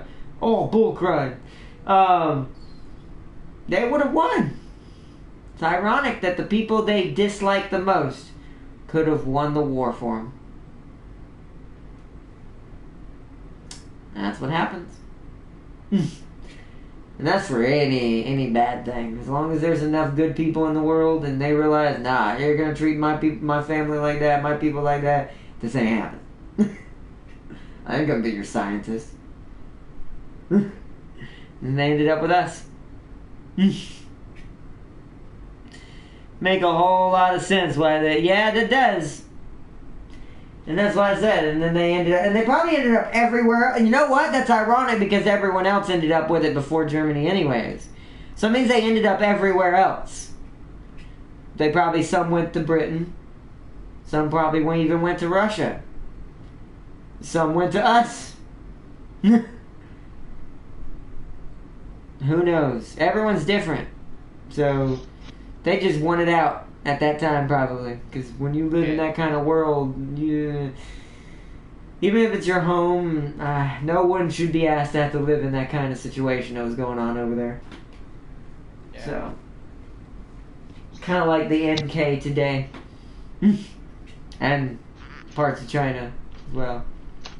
China. So, and still parts of Russia, technically, if you think about it, But yeah, it's, it was sad. But hey, they said they legit saved the world if you think about it. Because by doing that, they deprived that superpower who wanted to conquer everything its only real way of doing it. And that's some huge irony in that. That's fate looking at you and be like, nah, bruh. Slap! I will go to the toilet real quick, so I'll be right back. Yeah. Also, if Germany would have lasted a bit longer, we all know who's... Yeah, no. If they had lasted any longer, they would have found out what Japan found out. It just might not have been us. It might have been Britain on that one. Maybe Russia. Don't know. Don't know who had enough back then. I know we could have. We were dead. Oh, man. Yeah, that's what I said. Yeah, like, if that had continued on for too much longer and they would have kept hurting Britain and France and everywhere else, yeah. Sees a giant plane with some crazy eagle plastered on the side of it. Yeah! Oh, man. It's like, yep, the time is coming. And even though I don't totally agree, like I said, personally, with totally everything that happened to Japan, it's weird. At the end of the day, also, you gotta look at it as, what can you do? That's in the past. It happened. Maybe we didn't make the right choice. Maybe we did. I don't know. We would never know. It's in the past. It's to learn from that, like we did, hopefully. To know that that's a dangerous weapon, and if we use that too much, we're all gonna die. So, but, like I said, it's a double-edged sword. Ow. So. 2 big ones for Germany and 1 for Japan. Because we only had 3 at the moment. Yeah, we did, but we would have made more probably by the end of that point if they had lasted any longer. And like I said, who knows? Maybe Britain had their own. I could have seen Britain doing that. Doing what? But the problem with that is once again, that would at that point be risking another Fallout reality. We were talking about if Germany had held out long enough, would they have suffered the same fate as Japan? Because you know what happened to Japan. We sadly were responsible. Here's the complicated thing. It would be Fallout in Europe. It depends on where they hit them with it. They'd hit only where the major source... they could get it far enough away from you. But they wouldn't be able to do all of Germany, but they wouldn't have to. That's the thing. No. They would only have to do the wall of Berlin. Yeah, if they all hit Berlin and all the big places that were away from Britain and in Russia, like they were directly in the center, because they were probably aimed center of mass. Because you gotta understand how big and devastating those things really are. So they would aim at things that are in perfect distances away from things, but do enough damage that would really rock the German war machine at the time. But once again, it's a double-edged sword. That's not what I mean by Fallout reality. What I mean by is, here's the issue with doing any of that. If that happened, and somehow other countries, because there were a lot less nukes back then. If another country somehow mistook or misread, misjudged, I don't know, that could cause an accident where maybe somewhere else gets launched, but there weren't as many. So, who knows? They might have been, that's also partially the reason why Japan was even able to be hit. Because there were just not that many in existence back then. It was more of just, we had them, they didn't, sadly. So, better than the alternative, millions would die if we invaded the mainland. That's true, and that's the double-edged sword. But here's the thing. Did we really need to hit the mainland? Was Japan really going to hold out like our system said it would? Or was it because Germany was getting too powerful? Because it could have been because Germany was making too many moves, too. Because there is issues with that where tactically I could see why we more have rushed it, because we knew Germany was going to grab too much from Britain. And decided, no, we have to be involved in this now. So the only way to end it fast, well, sadly, is 2 very big, large bombs. Or 3. Was it 3 or 2? I can't remember. For the one we hit in Japan? Well, we did. Yeah, for what America threw at Nagasaki and Hiroshima. Because we had 3, because we had 3 at the time. So, okay. So, yeah, so we kept 1. So, yeah, it's like I said, it's a horrible thing, no matter how you look at it, because war is awful for no matter what side you're on. But there are still certain things. There's a reason why chemical weapons are against the Geneva Convention, even if I have a feeling there's still probably certain engagements that do not obey this, I imagine. Because there's such thing as guerrilla warfare now in today's modern era, so I have a feeling even though the convention exists, some of it's probably not followed. I just don't see that totally being a thing, sadly. The Soviets were also invading and we didn't want them to have more influence. That's true too. Although they were having a hard time with Germany in the beginning, but yeah, if we had not been involved and kept Britain as more majority, because I think our involvement only was for I don't know all the details like this part, but I'm gonna say on the rough end of things, I would imagine our involvement was to make sure Britain stayed a world power. Because if y'all had been destroyed, this would destroy the entire balance on the planet. Yeah. So, and that would be the same thing as if something happened to us or something happened to Russia. The reason why it exists is because we all slightly exist right now. Until it gets to the point where our society can grow big enough and be mature enough to understand which the civilian side knows this already to a certain extent. So us, people like us, that just live our lives, we already slightly understand to a certain extent and are getting better with acceptance, and it's still a lot. It's still really rough, and it's going to probably still be quite a bit. But we're getting to that point where it's every individual regular person no matter where you come from. Which the internet helps and also hurts this. Is starting to communicate, and we're starting to realize we're not as different as we think. So more and more chaos is slightly being born, because as we change and try to accept each other more as a society, as a species, and as we begin to realize the things that just don't seem right, things will become even more kind of to a certain extent. Because it's just a natural occurrence of things. Because the only thing that's keeping the world from instantaneously imploding is, no offense, it's mostly the elite. Don't get me wrong, there are plenty of people, because there's a lot of people on this planet that aren't elites that also don't want that either, but we all know which ones I'm probably talking about. But it's just the majority normal people in the world. That's how I'll put it. That's the best way I can put it, because I'm not educated enough to give you proper terms.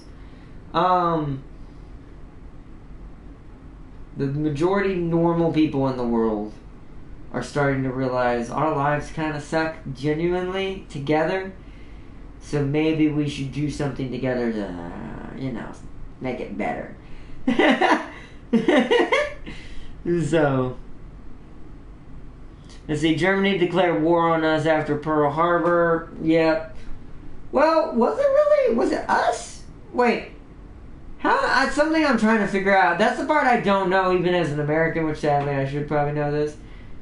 I actually don't know officially what brought us into the war for Germany. You are our allies and we called you to war. Yeah, I was going to say, I'm pretty sure it was Britain that brought us to Germany, not Germany declaring war directly on us. Because Japan and Germany, believe it or not, weren't technically directly allies. They just happened to be a part of the World War. Japan was more interested with us and the islands and taking control of the ocean and all that, where Germany wanted all of the big mainlands. There was Britain, Russia, and all the rest. Or I shouldn't say just Britain, United Kingdom and Russia. And I'm trying to realize, where was China and all that? I think China stayed out. I didn't think about that. Yeah, where was China in on that? Who did they fight for and what side? Or did they even see battle? They do have tanks, though. They did make tanks, so... I'll have to look that up. That's the one thing I just realized I do not know, literally in real life. I actually don't know what their role was in all of that. They shot themselves in the foot with a tank round there. No, they declared war on the U.S. because the German army really wanted to fight us.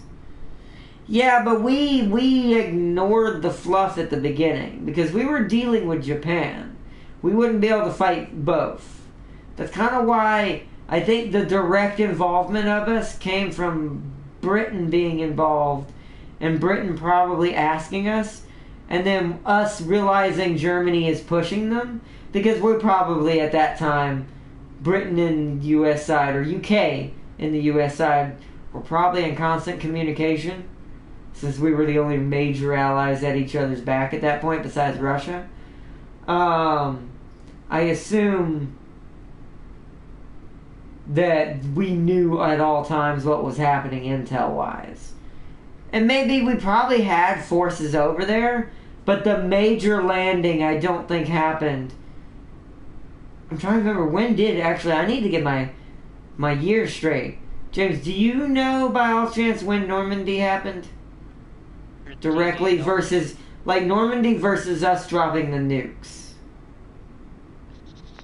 Was it before or after the nukes? I'm pretty sure Normandy happened before the nukes. That's what I'm thinking too. Because I'm thinking about... Because that might have partially been what made us realize they were a lot stronger than we thought. and then that pushes us to what we did to Japan later. I have to look. I actually don't know. Yo, welcome Draco Mouthboy. I thought it said Malfoy, like from Harry Potter. From Harry Potter. I was like, what the heck, a Mouthboy? Draco Mouthboy. Welcome. They were sinking our ships with U-boats after they declared war. Okay, I can see that. But that's still... I mean, that's still not as much as a Pearl Harbor. So, I think it was a combination of things. I think it was... UK was having issues. They called for help. Relayed the intel what's going on their end. We realized we're not totally winning this right now. Decides, okay, we can't keep brawling with both. If Normandy happened before the nukes, then that means we also experienced firsthand German defenses. So we realized why our allies are probably having troubles and like, and we're like, okay, we're not going to be able to win against both. One of these has got to go now. So I'm assuming with American logic, we're like, yeah, we have them. We know we do. And we're like, should we? And they're like, we have no choice. And it's like, it's either that or save the mainland. At least as far as we knew. Which that could be true. Japan was pretty relentless. So, they were not gonna, they were basically had the mentality like, the best thing I can give you modern terms in like sci-fi, they were essentially Klingons. So we were basically fighting Earth version of Klingons. It's either death or battle. There were no in-betweens. So, negotiation was not on the table. So the double-edged sword happens, and we go, alright, well, I mean, it's either them or them. In Germany, there'd be too much fallout, is probably what we considered. Because I imagine we also considered probably doing it to Germany. So, but we probably talked it over with Britain, and Britain was like, nah, that's too much dangerous of fallout. China was fighting. Who? Japan. So they were helping with Japan. So okay, so they were on the other end of that spectrum. Okay, so that would also make sense because it would move China in on Germany too. Okay, so I know exactly what happened. So what probably hypothetically happened, like there's a call to your guys, and to I would assume at China at the time. The Chinese, the second single Japanese war, because they're being affected by Japan. So I assume that we contacted them, weighed the odds versus Fallout versus you for Germany, and see what y'all thought about that. And we weighed and probably gave you all, and then probably got intel from China. Maybe not directly asking. I have a feeling we did not ask for that one. But had found out, got some intel from China back then, and realized, okay, our only place to put these is sadly Japan. And sadly, no offense to Japan, you live on an island. No, I tell you what it is. It turns out at the beginning, Chinese and Japanese were actually civil to each other, but there was a military conflict that was primarily waged between the Chinese and the Japanese. Well, what I think started that was you. Threat of the Second World War. What I think started that was you, because Britain was also heavily involved in China. Yeah, when the dispute between the Chinese and Japanese troops in Peking escalated to a full-scale invasion, full-scale war between Chinese and Japanese, the Empire of Japan. Yeah. Was regarded at the beginning of World War II in the Asia. Because if you think about back even from Civil War era and up, y'all were involved in trade with China for a while and slowly but surely took over Japan's control over there. Yeah. At least during that time, before it became its own superpower.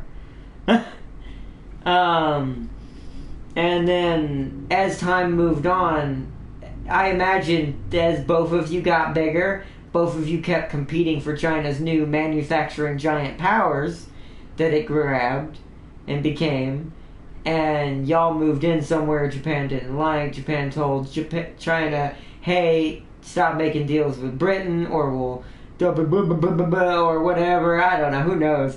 These are just assumptions. The details we have no idea, or we'll never truly know. I know why. I know why Japanese started attacking America. The war lasted between the Chinese and Japanese lasted 8 years. Yep. And they've been at fighting each other for actually a while, to be honest. Indirectly, before it really blew up in World War II. Yeah, the Japanese were mainly fighting in China and Burma, which is also part of China. Let's see, we beat Germany before we got the nuke. The nuke. No, we did no. That doesn't add up. That don't make any sense. Germany was not defeated before the nuke, or there wouldn't be a point of the nuke. Because if Germany was defeated fast enough before we got a nuke, then we would have then all the countries would have probably attacked Japan next. Or at least China and America would have directly attacked Japan. The Chinese War, as part of the Allied victory in the Pacific War, surrender of Japanese forces in mainland China, excluding this country, I can't say, Taiwan, French, and Indonesia. Yeah, and France would. I forget France would actually have a stake in that slightly too. Yeah, because they were still allies. Yeah. After losing territory to China, China became one of the big four of the allies, becoming permanent member of the UN Security Council. Ah. Yeah, that's what happened to the outcome. Territorial change China recovered territory across Japan since the Treaty of also, we can thank the Russians but for losses out to Mongolia. That's true. Most people don't know even Russia fought Japan like before the war. Not on a large scale, I don't think. Actually, but like on like miniature excursions. Chinese had foreign support with the Soviet Union in 1947 to 44 to 45, United States from 1941 to 1945, British from 1942 to 45. Yeah, see? British.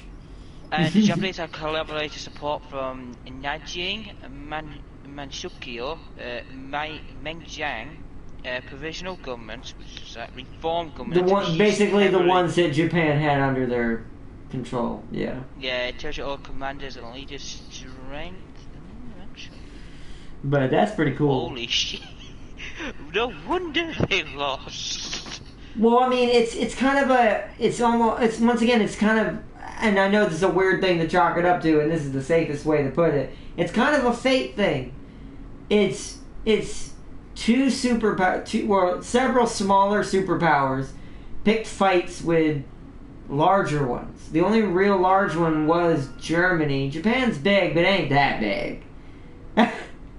No, so like your states. Yeah, so it's like compared to Germany, it wouldn't have had as much fighting power as they did. So at least not overall. So. And it had less allies than Germany did. So Japanese, because China fought Japan with the aid of the Soviet Union and the United States after Japanese attack on Malaysia and Pearl Harbor in 1941. Yep. The war merged with other conflicts which generally categorized those conflicts of the World War II as a major sector, known as the Chinese Burma India Theater. Yep. So it was European War. They're called Theater of Wars. Yeah. Yeah, and the Pacific War, which would be entirely separate. With Korean sports. Yeah, yep. So. Yo, what's up, bro? Welcome back. But yep. All of that is very true. Did you know after World War II, Britain lost a lot of its power? To a certain extent. Yeah, I mean, Germany. They gave it all away. They gave it all away, yeah. They gave away Canada, everything. Australia, India. Yeah, part of Australia, part of Europe. Well, Australia's almost fully independent now, so. Well, I mean, like back then it was owned 100% by Britain. Yeah, I know. So was Canada. And then also half of Africa was owned by Britain as well. Yeah, I know. Yeah, I think we owned more the I think Kenya. It is a bit ironic. I do want to point out something. Like, the largest empire that's ever existed never ever finished its The one empire finished its, like, we are the only what empire it started. that's ever gone close to world domination. Yeah, you are. never You're the did. only one. And then gave it away. And then just gave it. Well, I guess at some point they got bored of fighting over it. They're like, we're just tired. America, but the Indians fought us off and killed us. Native they Americans. took their land. Native back. Americans, yes. I think eventually we just started just losing and just gave it away. Yeah. Well, the reason why is because Britain is a smaller continent than most. Yeah. It kind of spread itself too thin. It did. Well, it did, but there's ways to maintain if you know what you're doing, but they just never did. They had their own inner factions started messing with each other too much. Yeah. So that's why they just gave up and were like, you know what, just give it all back. It's easier to maintain what we have. Which now it kind of helped them a lot, because now they have helped unite half of the world They have. under the UN. Yep, they have. Which is a better way. Which is, by the way, this is a joke, what I'm about to say. Which is a much more schemy way to conquer the world. So congratulations, Britain. Next thing you know, Next thing you know, our currency becomes tea bags. I'd be laughing if that was the ultimate goal. I don't think it is, but that would be. I would have to be okay with that because of how hilarious and long game that is. Yeah. Okay, can I just, like, this is also going to branch into kind of Fallout 4 and, like, all that. Who even from that time is going to be alive to see that? Yeah, I Like, agree, In Darius. Fallout 4, with all the vaults and stuff like that, who's even alive to see that still? Exactly. The original experiments are done because they're dead. Well, that's why we made the comment that, like, if the alternate reality had happened and somehow we hit Germany with the bomb, Fallout could have started. Well, like, the yeah, Fallout actually- reality could have started.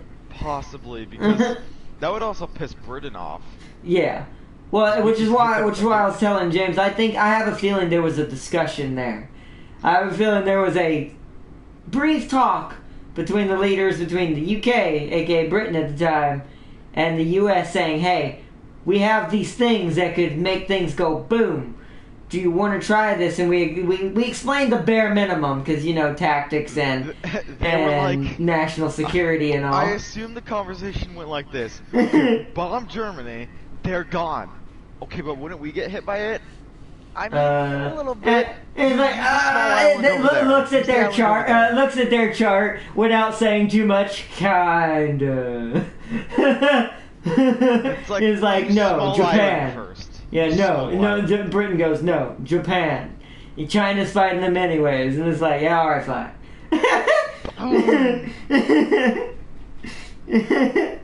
Boom, couple million people dead. And it's like, well, it's sad. Like I said, at the end of the day, all jokes aside, it is still sad we had to do that in general. Because it's not good to ever do something like that on that scale, unless you super have to. And the only reason why we got away with it is not everyone, one, because it was in Japan, and two, because it's on an island, sadly, and two, not everyone had nukes. And At after that time. nobody wanted to use them. Right? Everyone learned real quick after that, holy crap, that was actually pretty bad. Let's not do that already anymore. had learned that from Chernobyl. Well, yeah, but we're not all so lucky to make nuclear factories and have them go up in our faces because we didn't make proper safety measures. The city lost. And it's like... You know that like melted core that's down like at the bottom of the reactor that weighs like a couple tons? Yeah. Is like so radioactive that you can't get within like 100 feet of it without dying. I've heard it's starting to get better, though. Well, it is starting Yeah. to get better, but the core Yes, itself not I really. hate- Like, you Dude, still it's can't like- go near it. Like, if you were to go underground to where it is, you would still die. But the Yeah, surface it's is like- starting to get better. It's not livable quite yet, but it's... For It is... humans, anyways. At least for humans, yeah, but it's getting to that point. It's starting to recover, finally, after all these years. Never go underground, though, or make a subway in that area. Yeah. Damn. Blast like that. Oh, man. Russia did steal our secrets after the war. They did. They didn't technically need them, though, if you think about it. Like I said, they already experienced the roughness of that kind of technology. So, still has plants, though. I also find it funny, Japan still has nuclear plants. There's a huge irony in that. When you were hit with one, and you know what that thing can do, if it goes off, and you still keep them. You know what's the weird thing about nuclear energy and like all that stuff? Is those plants aren't gonna be like, you can't go into the main reactor chamber for years now. Like once they shut down, if they ever shut down, and we move to cold fusion, like I'm hoping we do in the future. Those things will be graveyards and ruins for so long. Yeah, I have a feeling the entire cities will disappear even. And that's what I mean. It's going to be really weird. Well, it depends on if they switch it over, but even then, how are they going to handle, unless they legit, I think there is safety measure for this in modern times for the modern plants, they're going to legit have to bury that thing. That way, if they do switch over to cold fusion and stuff like that, because if they don't, if it's not properly shut down, that's gonna ruin the area around it too. Just like what happened. Radiation is dead, broken atoms, right? I think, which is why it would have to be contained, not destroyed. Yeah. So it would literally have to be buried. Well, I think the thing that's scary is the little boy and stuff. There's already like normal bombs that match that. It's called the MOAB. Oh, I know. The Moab. Bombs. The Moab. The last major model of it. Also, I got a question for Prime Ardnot. How would you feel to see a KV-85 die to blindness? I just saw one die. Wait, are we in the same lobby? Apparently, he just saw one die to blindness, so be careful, y'all. Kill each other. Also, you should add past it. But anyways, let me go ahead and real quick another. What's her name? What's her name? I don't know her on in-game name. He knows that's Jesus. But anyways, back to what I'm not in her. I can't call her. No one asked you to could call just her. ask in Literally, chat. No one ever asked you. Brian, talk to for me. Nah. What's her name? We should play together. Her name is just Messenger. Ah, my brain. Enter a smoke screen to have an E say hi. I think one of my teammates might have killed you then, because I'm on the Russians, or I am a Russian. Yeah, Prime is a Russian right now, so you might be on opposite teams for us here. Strong. That Prime, then you gotta keep saying our team. But anyway. By you only. But I'm gonna go ahead and reiterate again why the stream is happening today, just in case you joined late, for Tam King and everyone else that might join late and not hear it, or Draco or anyone, Christopher. The reason why the stream is so major update today, and to go over the schedule again. So Torchlight and Outriders are going to have to be canceled, along with a lot of my single player games they're not going to be canceled. They're just going to be. Did you already tell them about Planetfall? Yeah. Yeah, and also for as far as Prime's side is concerned, since he's the only one we're really involved together directly in a major series, Planetfall's not going to happen on a regular basis either. If we get time to do it, we'll do it, but it's going to be based on all of us just maybe having a day to do it. Oh, a Tiger E, not a KV-1E. Yeah, Tiger E, yeah. Oh, she says, I'm a Russian as well. I know, I saw that. That's why I assumed it was a Tiger E now. That dies to an American. What's your name? Hey! What's your name? Ezekiel! Yeah, she's Russian, Brian. Fuck you, Ezekiel! That dies to an American. Hey, what's your German. name? Jonathan! Oh, fuck you, Jonathan! I don't know if you guys have ever seen that. I think I've heard it somewhere, but I've never seen it. But back to the schedule update real quick. So for as far as Prime and all of the three of us concerned, Planetfall will only be done when we all have an opportunity to do it at the same time together, and we just happen to have nothing else to do. Is for the moment, anyways. As far as me and James are concerned, Torchlight and Outrider are being completely removed.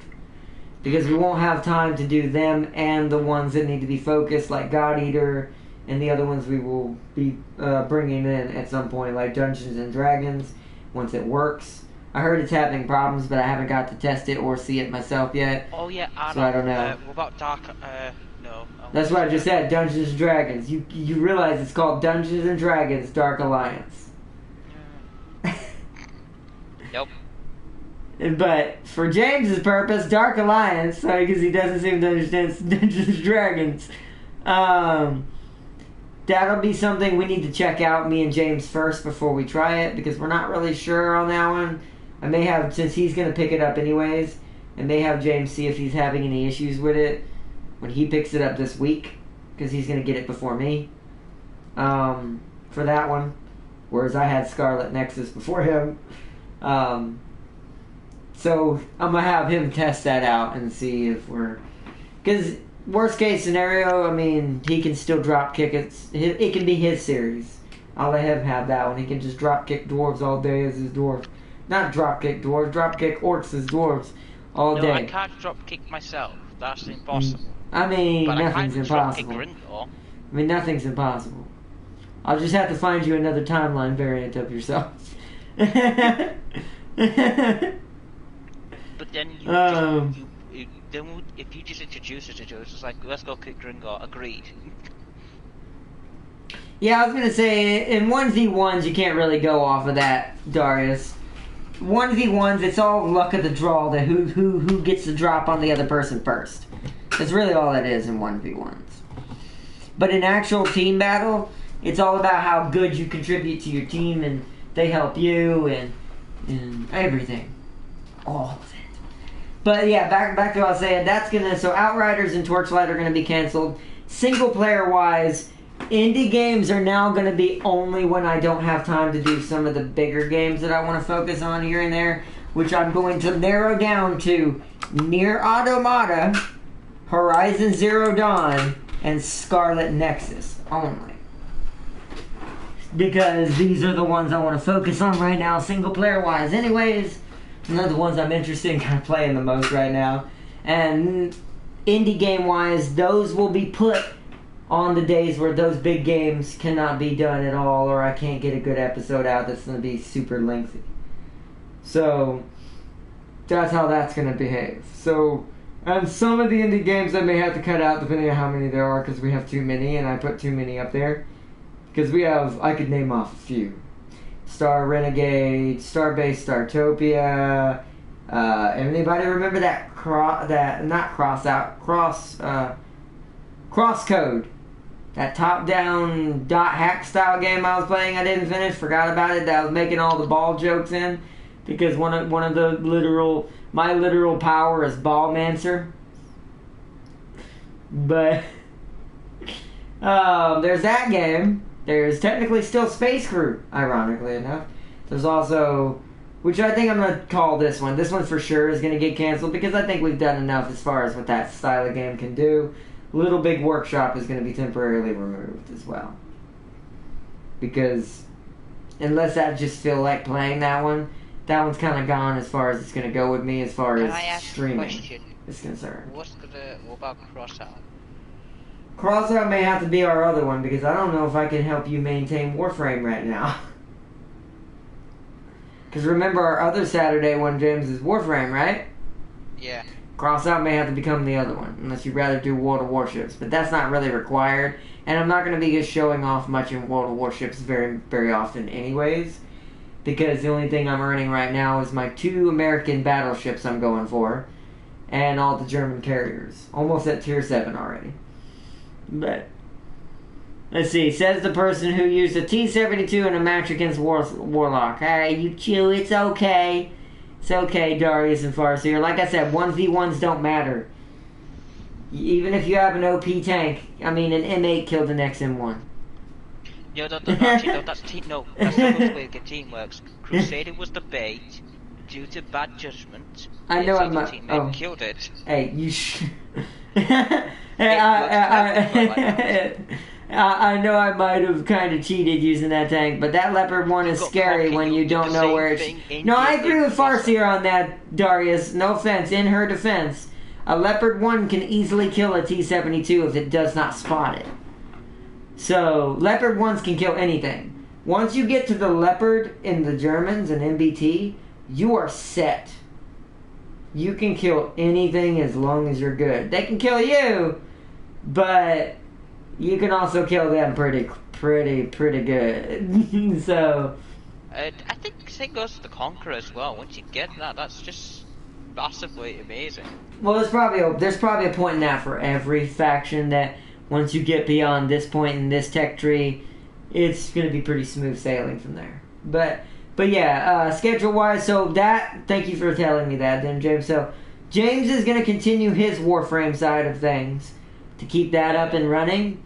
Because we're not abandoning it totally. It's just that one's going to be... I'm still doing the story of it. Well, also, you'll have to... Sadly, I won't have time to help you grind that much either. So I'm going to have to do the... So you're going to have to finish the Cephalon. I'll put in what I have when I get on there next time, though. To make it even easier on you. Which I'll do that tonight, just to make it fast for you. Actually, yeah, if Torch Hours be cancelled, I'll put Warframe after God Eater. But, so that means Saturdays are now going to be alternating between when we're able to do them. War Thunder is normal, and Crossout.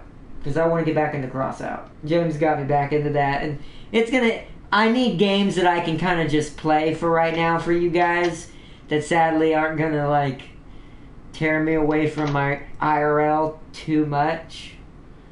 Other than when I'm not doing important stuff for my IRL. So this is why I'm doing it this way. Oh, and to let y'all know once again why this is happening, I am moving out on my own. I'm going to be the lone Ardna. I'm gonna be moving. It's not gonna be overnight or anything, but there's a lot that goes into someone in my situation. I told you, just another variant. Short. I mean, there's huge ones, there's short ones, there's medium-sized ones, there's ones that's better with magic, there's ones that are better at talking. Huh? Why can't you be consistent? Because why'd you have to be like steps, one smaller than the other? Because mischievousness. Because mischievousness, I couldn't say it for a second there for some reason, and chaos do not have a single set. Look. Apparently saying a word is also a troubling thing as well. Not all of us. Not all. Say this sentence or you die. Like I said, pronounce it, you just get shot. Some variants are better at certain things than others. According to orcs, it just can't speak. Period. Oh man. Now let's see, and we did it. Also, the rest of her tanks, and it did also the rest of her tanks, and mine. We both lost. I laughed my butt off when his jumbo turned the corner and saw that leopard aiming at him. Yeah, leopards are scary. I love them. What rank's that leopard anyway? It's like... The initial leopard one is like 7.3. I'll double check on that. I don't remember. I should know this. I play it, but I forgot. Because I have something very similar to that. British. But the British bomber. Oh, I know. The FV. Yeah. Basically, what the leopard can't kill, it can definitely kill. Because I think you didn't. Yeah, but you're easier to see than I am. That's the downside. But on the plus side, everything is dead.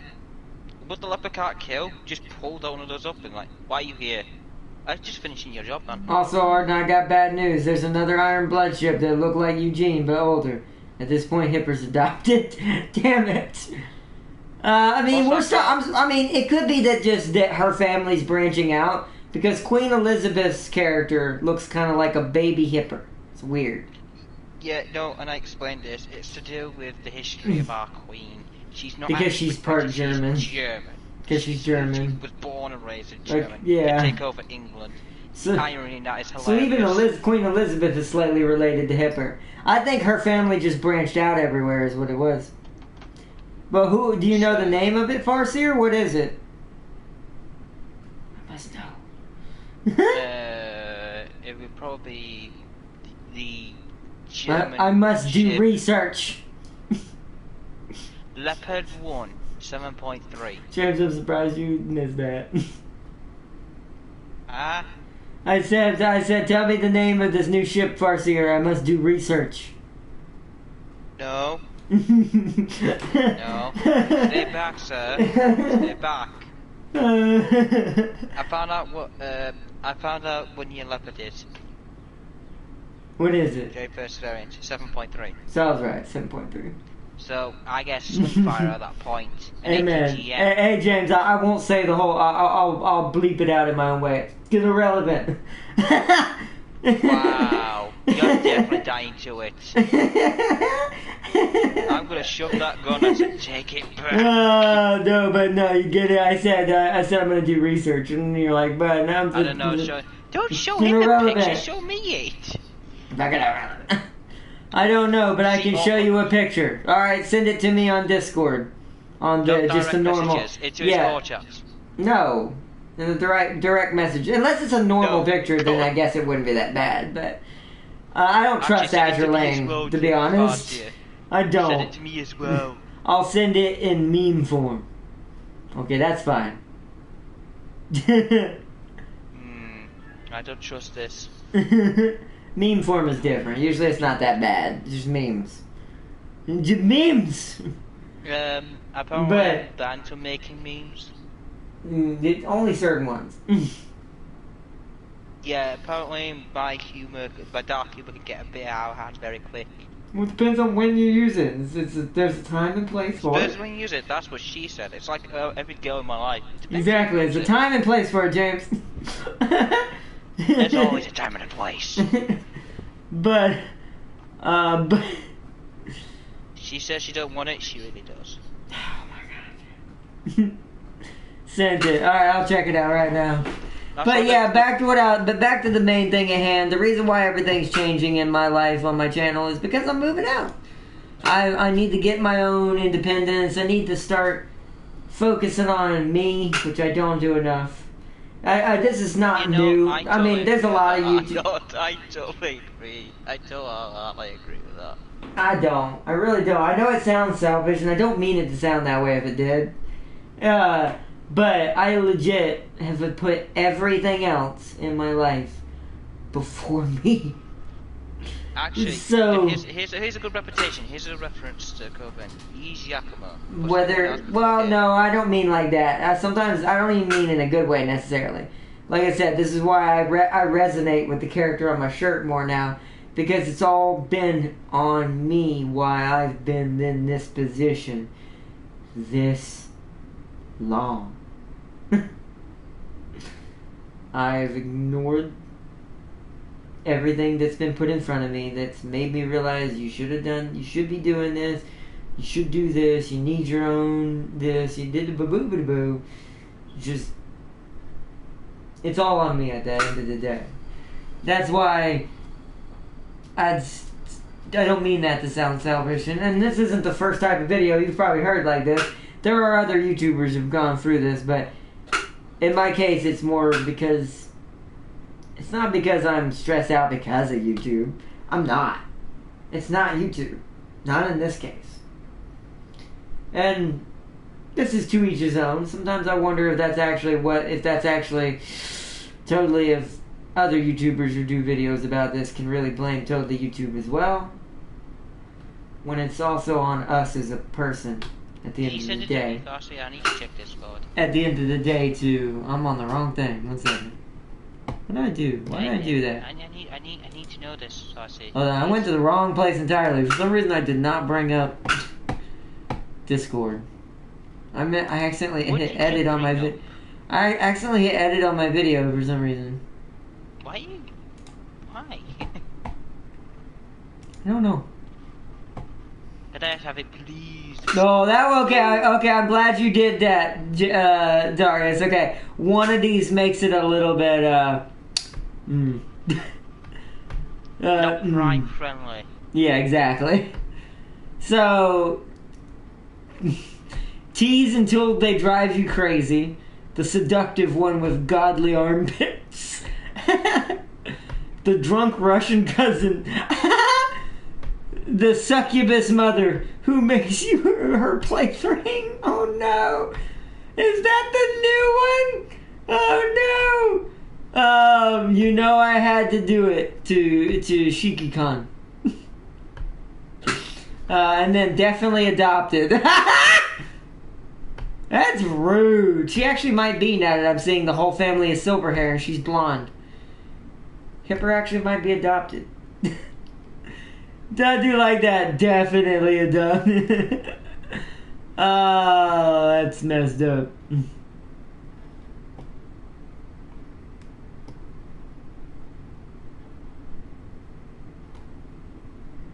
Oh man. Bottom. So yeah, bottom left. He said. Send it to you. Send it to James too, Darius. Send it to James. Meme Lord Crunk. You got to send it to the meme Lord. The meme Lord must have all the memes. That's why it's the meme Lord. Also, he'll get that joke too. Dr. Farsi was in so about his Darius. Do I actually? That's a cool looking towel I just saw in Prime's Discord. No, I don't think I have him on Discord. How ultramarines wake up every morning knowing. Oh no. Oh no. I'll have to watch that later. I don't think I've added Darius to Discord. I don't think I actually have. No, I haven't. You should add him. Y'all should add each other because he needs to see it. Already done. Oh, you got to send it to your James yourself. Okay, I can do that too. Well, I sent it to you right away. Thank you, got it. Dope. We are now friends now. There you go. Your friend. I didn't know y'all weren't friends on there, but now you. Yeah, I saw Eugene with horns, which is even scarier. Also, not gonna lie, way more awesome. But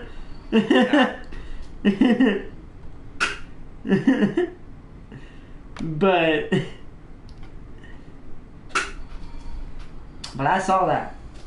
Yeah, but are you gonna send it, Darius, or you want me to send it now that y'all are friends? I can send it if you don't want me to. Dumb. James got it. Yeah, you can read it and see. Now I'm kind of glad he didn't put it on the core chat. Wow. That's just great. Yeah, that's the new one. You could tell. That looks. The bottom left one's the new one. Yeah. Yeah. She had to do it. And the angry face she has is priceless too. Definitely adopted. That's amazing. Oh man. Oh, that's good. Don't not just cringed. Don't what? Don't what? Don't what? Don't what? What's cringed? That she's Everything. adopted? I'm back. No Prime. Huh? No, it's fine. But anyways, back to what I was saying. Yeah, I'm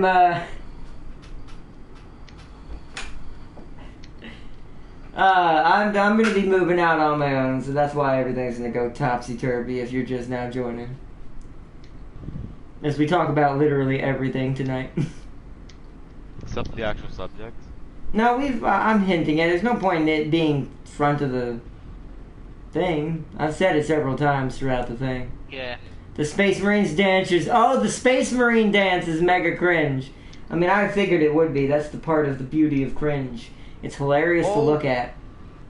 I bought a bunch of Tau, guys. I bought 32 units. Yeah, Prime is now the proud owner of 32 Tau units. Yep. So spread the word. Let everyone know to kill him. I'm just kidding.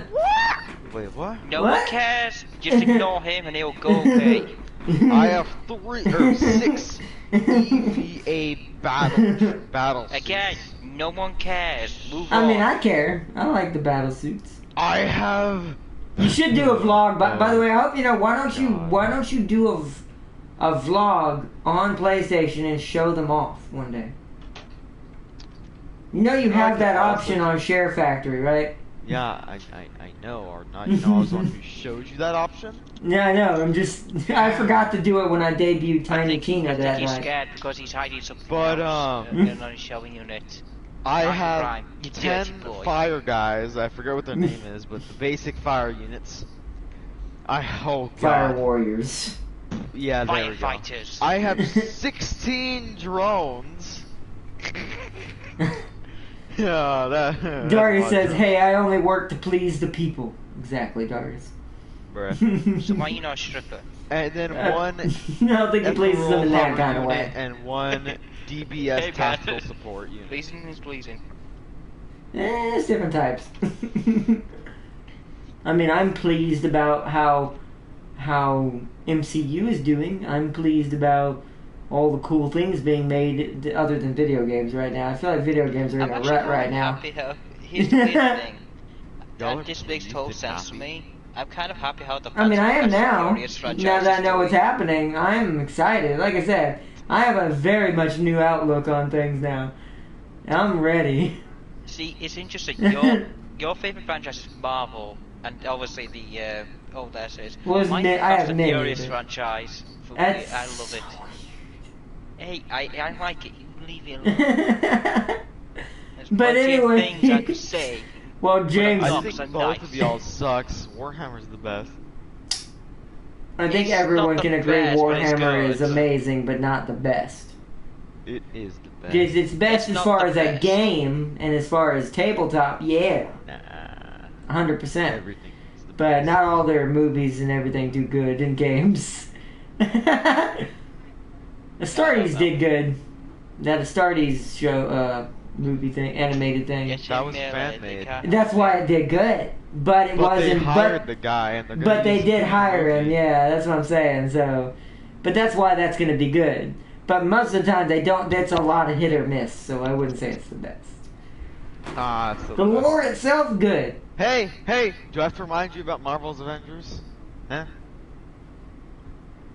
That it's good. Yes, sure. It shot and it missed. It didn't.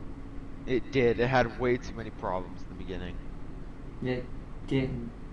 It did because we weren't able to stream sometimes. 'cause Oh, it the kept breaking. game. I don't care about the game. And that Yeah, was the Marvel's demo Avengers, though. the Yeah, but that was the games. demo though. What? The actual game performs pretty well. The Oh, only it had so many problems. the only problem it has now is it's not popular enough, and I will say there is still a bit of lag here and there. In all honesty with it, but we haven't played it since then, and you haven't played it enough. You can't say this. Me and James have. I can say that. You weren't there for Hawkeye, so shh. I played Hawkeye and Cage, not stream. But like I said, it's completely fine. If me and James can do it You played together. Hawkeye, but you haven't done this story, though. But if me and James can do it together and not have hardly any problems, it's fine. It lagged a little bit here and there, and the frames dropped as they always do, sadly. But other than that game's fine. The game's actually quite workable. It's not guilty of doing anything hardly wrong compared to every other company out there. It's only guilty of being beaten on by a YouTuber who has no respect for games anymore. Imagine me permanently angry and review things basically that YouTuber. Yeah, that's all it is, anger and hatred now. It has I nothing to think do that'd go bang. and personal opinion. Because there's a difference in giving a Well, it's proper not even that, review. He's getting paid to do a lot of this stuff, especially. I mean, something we like can't this. prove that, but I mean, it does feel like that. Yeah. We can't prove that though, so don't say that. But we can definitely prove that he is definitely not reviewing the games. He's giving his own personal opinion. I'm not talking about the big M-Man or anyone like that. Y'all know. This is someone else that I've given a shout out to in the past that I sadly don't trust with reviews anymore. he's a strict review channel. Like, or was. I say was because now it's just, no offense, now it's just like listening to the news on the television. That's all it is. And like, even if some of it is fact, you're using the fact to belligerently hurt other. Belligerently. Like, yes. Deliberately? No, belligerently. You belligerently attack and use the facts to attack something you don't agree with to get either views, media, traffic, or whatever you're trying to accomplish. Don't know what that is anymore either. But, so, it's like, so, and like I said, we are talking specifically about Avengers, so if anyone knows, don't say it. But, yeah, I don't listen to that person anymore because now they're flaunting. They're also now starting to flaunt games.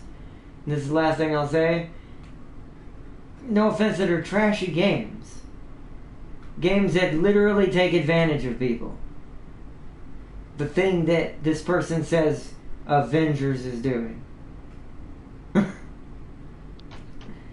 So, and I'm like, no. I posted a cool image to right taboo to show which arm and halo is in the and after. After I corrected to after and corrected I and I'm after. Ah, okay. I know you and Halo, Darius. Whoa, there's a samurai Spartan now? Holy crud. I guess Infinite would introduce a lot. So, oh, that. Oh, actually, I do need to tell y'all something about that. What's up? Well, probably talked off camera. Okay. I was gonna say, we are getting Xboxes. I'm not afraid to say that on camera. Well, I mean, like, cause I don't know, there's a lot of people who are yay for this subject or nay for this subject. I don't care, but like. Oh, does it have to do with... Hold on. Answer me yes or no. Does it have to do with the same thing that has to do with Loki and Cap? Yes.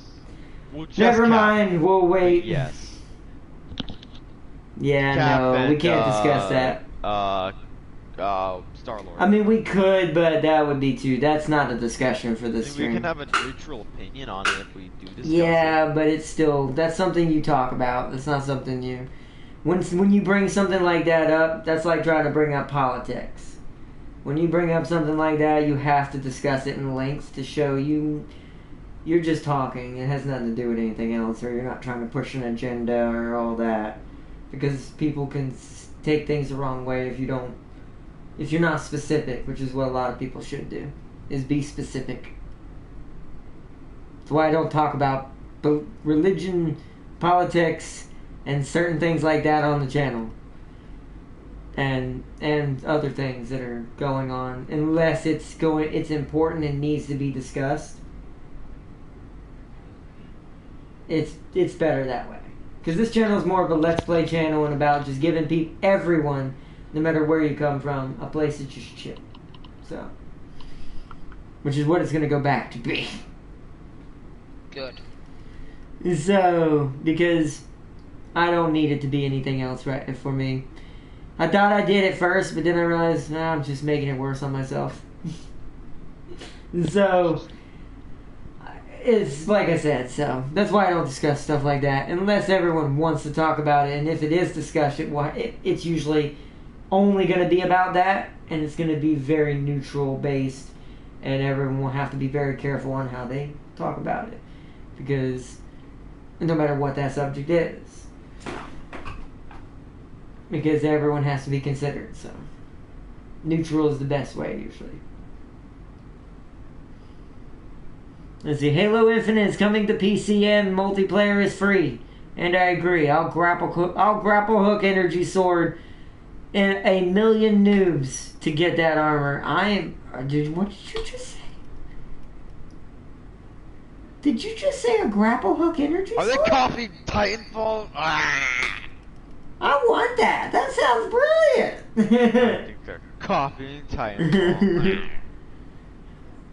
Says this is Halo dare K Well, it doesn't Also, matter is if the game it came yes or no? first. Is it Something Master has- Chief himself?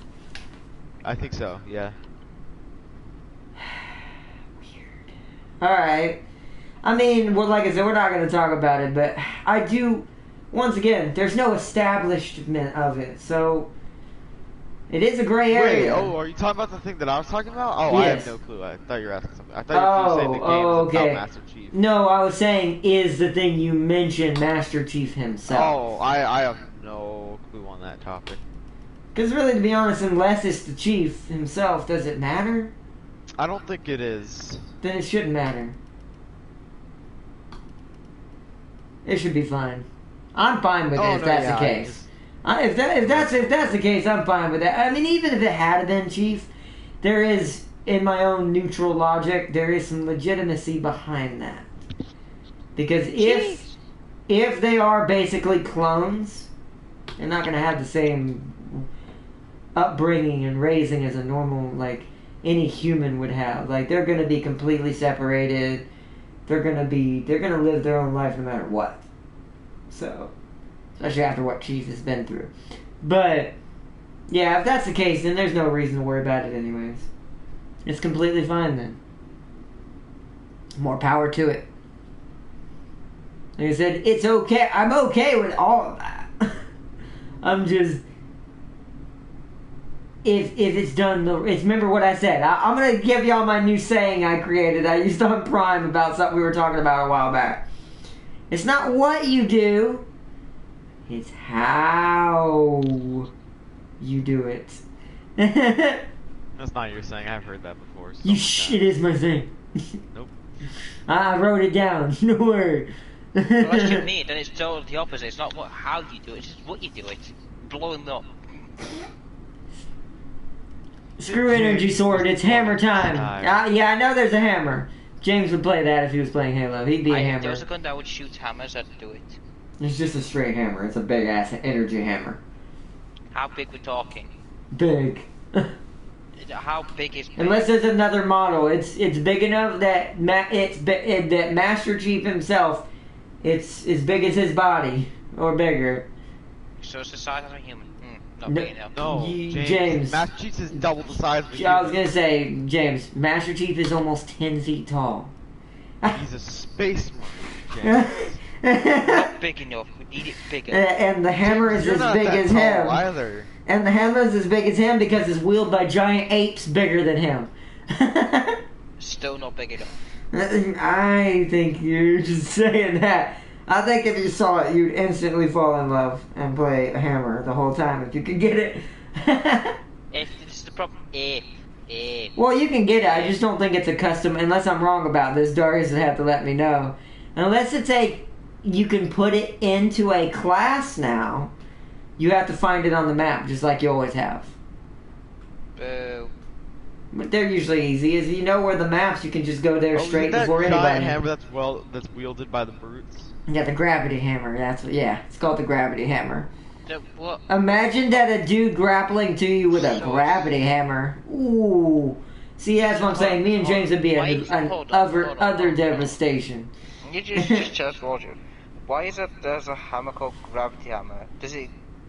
Because when it hits you, it smacks and it literally projects a gravitational impact force into your body along with the hammer itself hitting you. So it's a hammer on steroids. So it's just hammer that could hit harder than normal hammers. Harder is a huge understatement. So hold on, I'll explain it. So James, when you lift the hammer, the gravity disappears on it, so you could swing it around like it's light as hell. Yeah, but then as soon as it hits the target, downswing. Well, no, it's just that's not even it's then. on the downswing because it becomes even heavier, so it falls even faster. Yeah, but that's not how but that's not how the hammer works mechanically, though. The hammer's gravity is always light until it hits its target. Well, lighter. Light enough for a Spartan and a brute to use it. It's a better question. What's up? If you hit someone really hard with it, can you make them break the sound barrier? Yes. Probably not. Well, Okay. it depends on who. It really depends on who's wielding it, James. Okay. That's why I If said Chief or a brute hits you with it directly, not swinging down and upwards, you're going into the sky. Yeah, that's why I was Like asking. because according to the mechanics of the hammer, realistically in real life, if that thing were real, that thing's gonna send you flying. I was gonna say fine, but I don't think you're gonna break the sound barrier. Depends on who's hitting you with it. Remember, it's the impact force between the swinger plus the graviton blast that's activated upon impact. Yeah, that's why I asked if So, you hit hard. and I want to point out, if Master Chief can use it hard enough to kill a tank with it, what do you think it's gonna do to the human body? It's the same thing of when Captain America, if he were actually to punch somebody. Right? Like fully, yeah. Or Spider, or Peter, rather. Peter's hand would go through them. That's what I'm saying. It's like Peter, most people don't realize Peter pulls his punches literally constantly. Like hardcore pulls his punches. He would kill. Yep. That's why I love that scene in Endgame where he actually got to hit people. Yeah. Oh yeah, when he alien. actually was using the suit and was punching and stabbing the aliens, like he was going ham. You know they had wanted to make that scene more gruesome with him, but they couldn't. They wanted to make him like punching heads off and stuff, but they yeah, but that'd be too much. rated I R. was gonna say it'd be rated R at that point. They barely probably got away with Thor cutting Thanos' head off. Well, it flashes away, so you don't see it. Yeah, but you still see his head. Yeah. You still see a severed head. That's amazing. It's fine. Let's see. You can send vehicle flying with that hammer. Yeah. No. Wait. No. Darius has a point. You can even send some vehicles flying with that hammer. So imagine what it actually would do in real life to the human body with a brute hitting you. Okay, or not, but that wouldn't even make you go flying because it would just break you in half. It wouldn't even like have. So because of the law of inertia, that part of your body is gonna start moving before the rest of your body, so it's just gonna disappear from you. You're gonna be in half, and you're not even gonna know why. Maybe. I don't think that's how the blast works. And the bottom half would barely even move, and your entire I don't think that's how the midsection is blast works, though. That's why I don't think that's how it would do that. Because, like I said, because I've used that gravity hammer so many times, I remember it very well. When it impacts something, the explosion is what adds even more force to the hit. So and the explosion happens all around the head of the hammer. So it's going to hit all across you, blowing you back. Now, I do feel like it might turn you to paste instead of a physical body flying backwards, because as soon as the explosion happens on the, we'll just say ODST as an example, I'm sure if his body doesn't physically survive it, that not only are the bones going to shatter into a million pieces, but I think maybe the muscles might collapse in. He might legit become a shrapnel human bomb. To whoever's behind him. So, and depending on the size of the brute, there's even more power behind that swing before the explosion. So, Chief could kill a space wolf.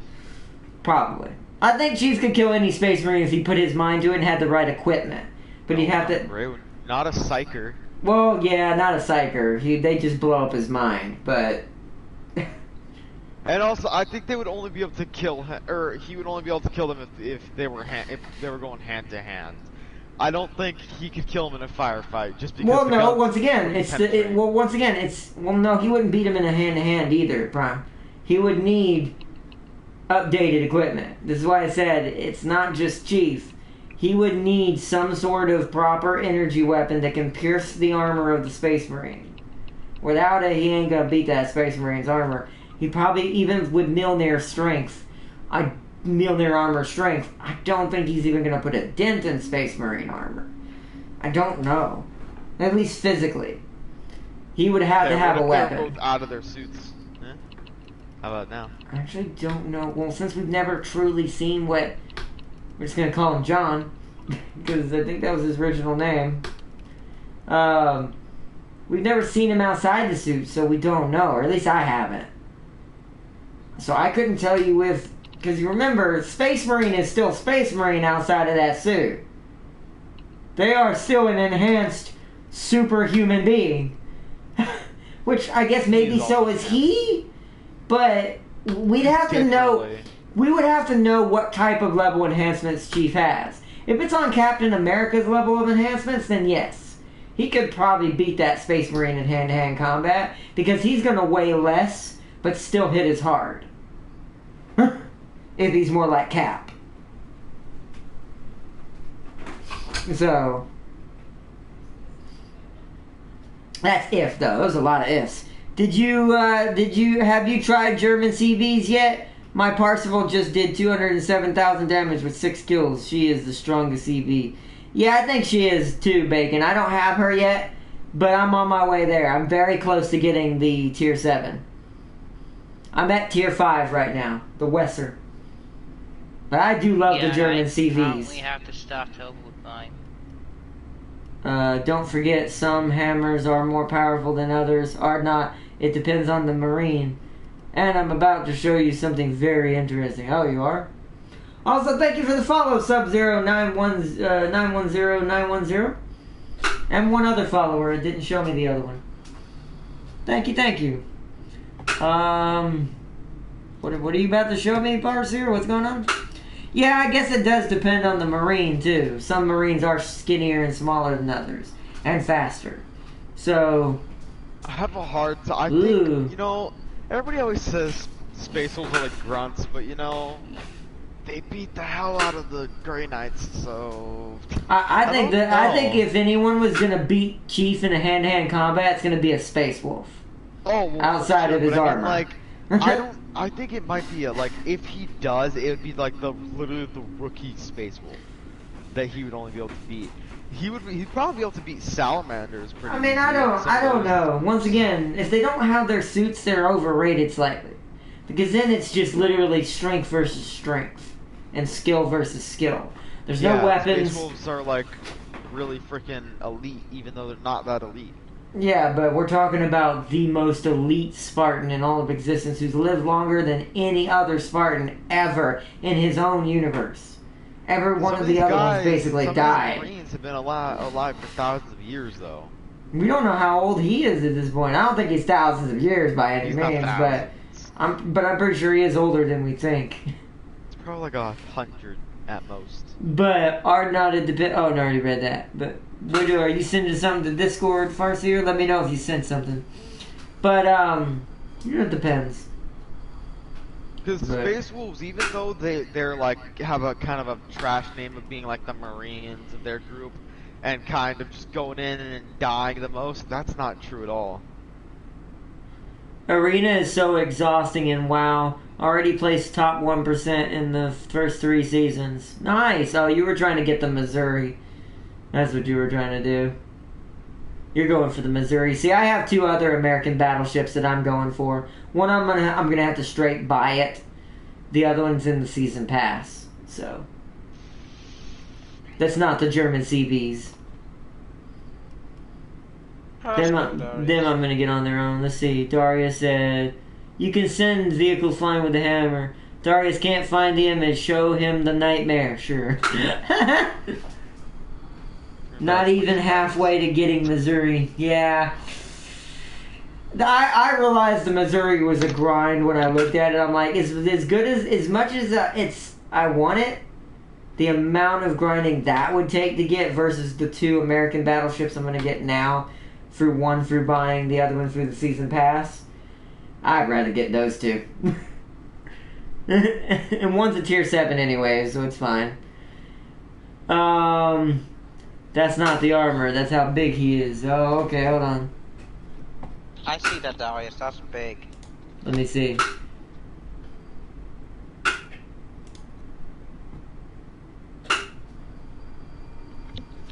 Yeah, I know. That's a Terminator, I would assume.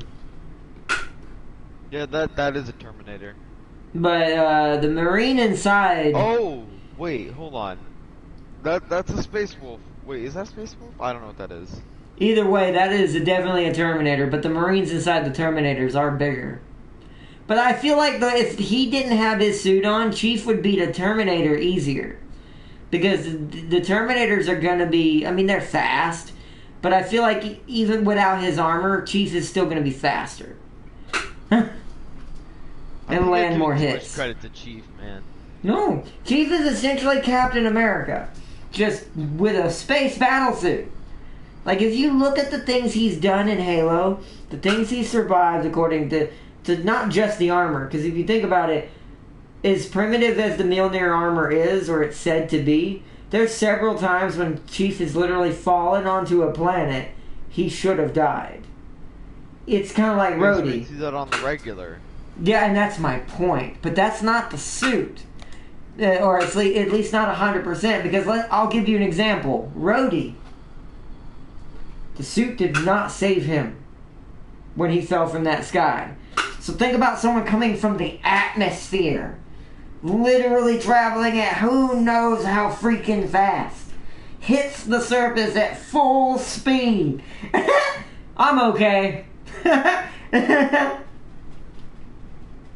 Like, whatever they did to him in the original project was different than what they did to the other Spartans. He is just like Cap. He's a 1 in a million version of that same project. Like, there's super soldiers and then there's Cap. So it's the same thing. So there's Space Wolf's already about like that Terminator's like triple the size of that Space Marine. Most Space Wolves are double the size of normal Space Marines, like Salamanders and Iron Well, yeah, Fists. but size wouldn't be in their advantage, though. That's what I'm trying to get at. This is the one thing that the Space Marine would actually be better off with his armor, because he's going to be faster with it. Because without it, he's actually going to be slower versus a Chief without his armor. Because once again, I imagine, because just looking at Chief's, other than his height, he's still really tall. Other than his height, muscle tone wise and size of the Mjolnir armor, if you look at it compared to a normal person, he's nowhere near as muscular as a normal Space Marine probably is. So, normal Space Marines are more like Doom Guy. Not quite that extreme anymore, depends on which one you're talking about. But the standard ones are more a in-between of Chief and Doom Guy. But, I don't know. That's not a Terminator. That thing is bigger than a Terminator. They literally had to use Dreadnought parts to get it to fit. And he's a space shark. Terminators. Oh, Space Shark. Oh, so there's a Space Shark too? Jesus. Yeah, that's one of their things, Space Sharks. Oh. But that thing is huge. But once again, that thing without its armor would be unless it's got, I mean, maybe no, yeah, because Chief can jump around like that too, just like Cap. As long as he doesn't get grabbed, because this would be like, I'm comparing it to like Hulk versus Cap. Like, Hulk would win. No, that is a misconception. Cap can beat Hulk. He can. Cap can beat Hulk. If he can beat Galactus, he can beat Hulk. And he has done it. He's punched Galactus in the face, and it hurt Galactus. Cap did. Cap pulls his punches too, remember? And more than you think as well. That shield actually can kill people if he eats it hard enough, even though it's round.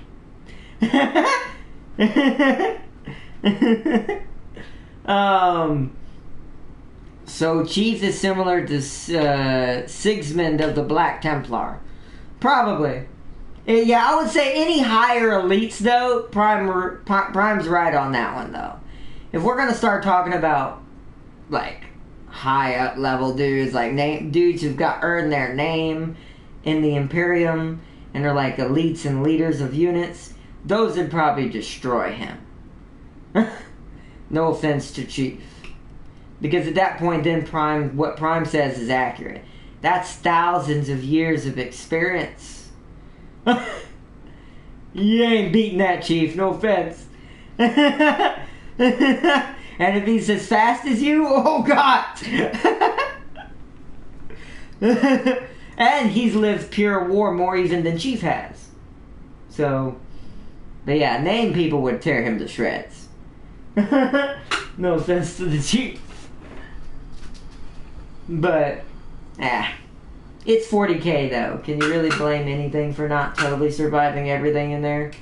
You only get so far in that universe before something kills you. If you're not from there. Oh, man. There's a counter to everything somewhere in that universe. Usually it's the Necron, but if the Space Marines aren't enough, just yell out Necron and they're like, God dang you.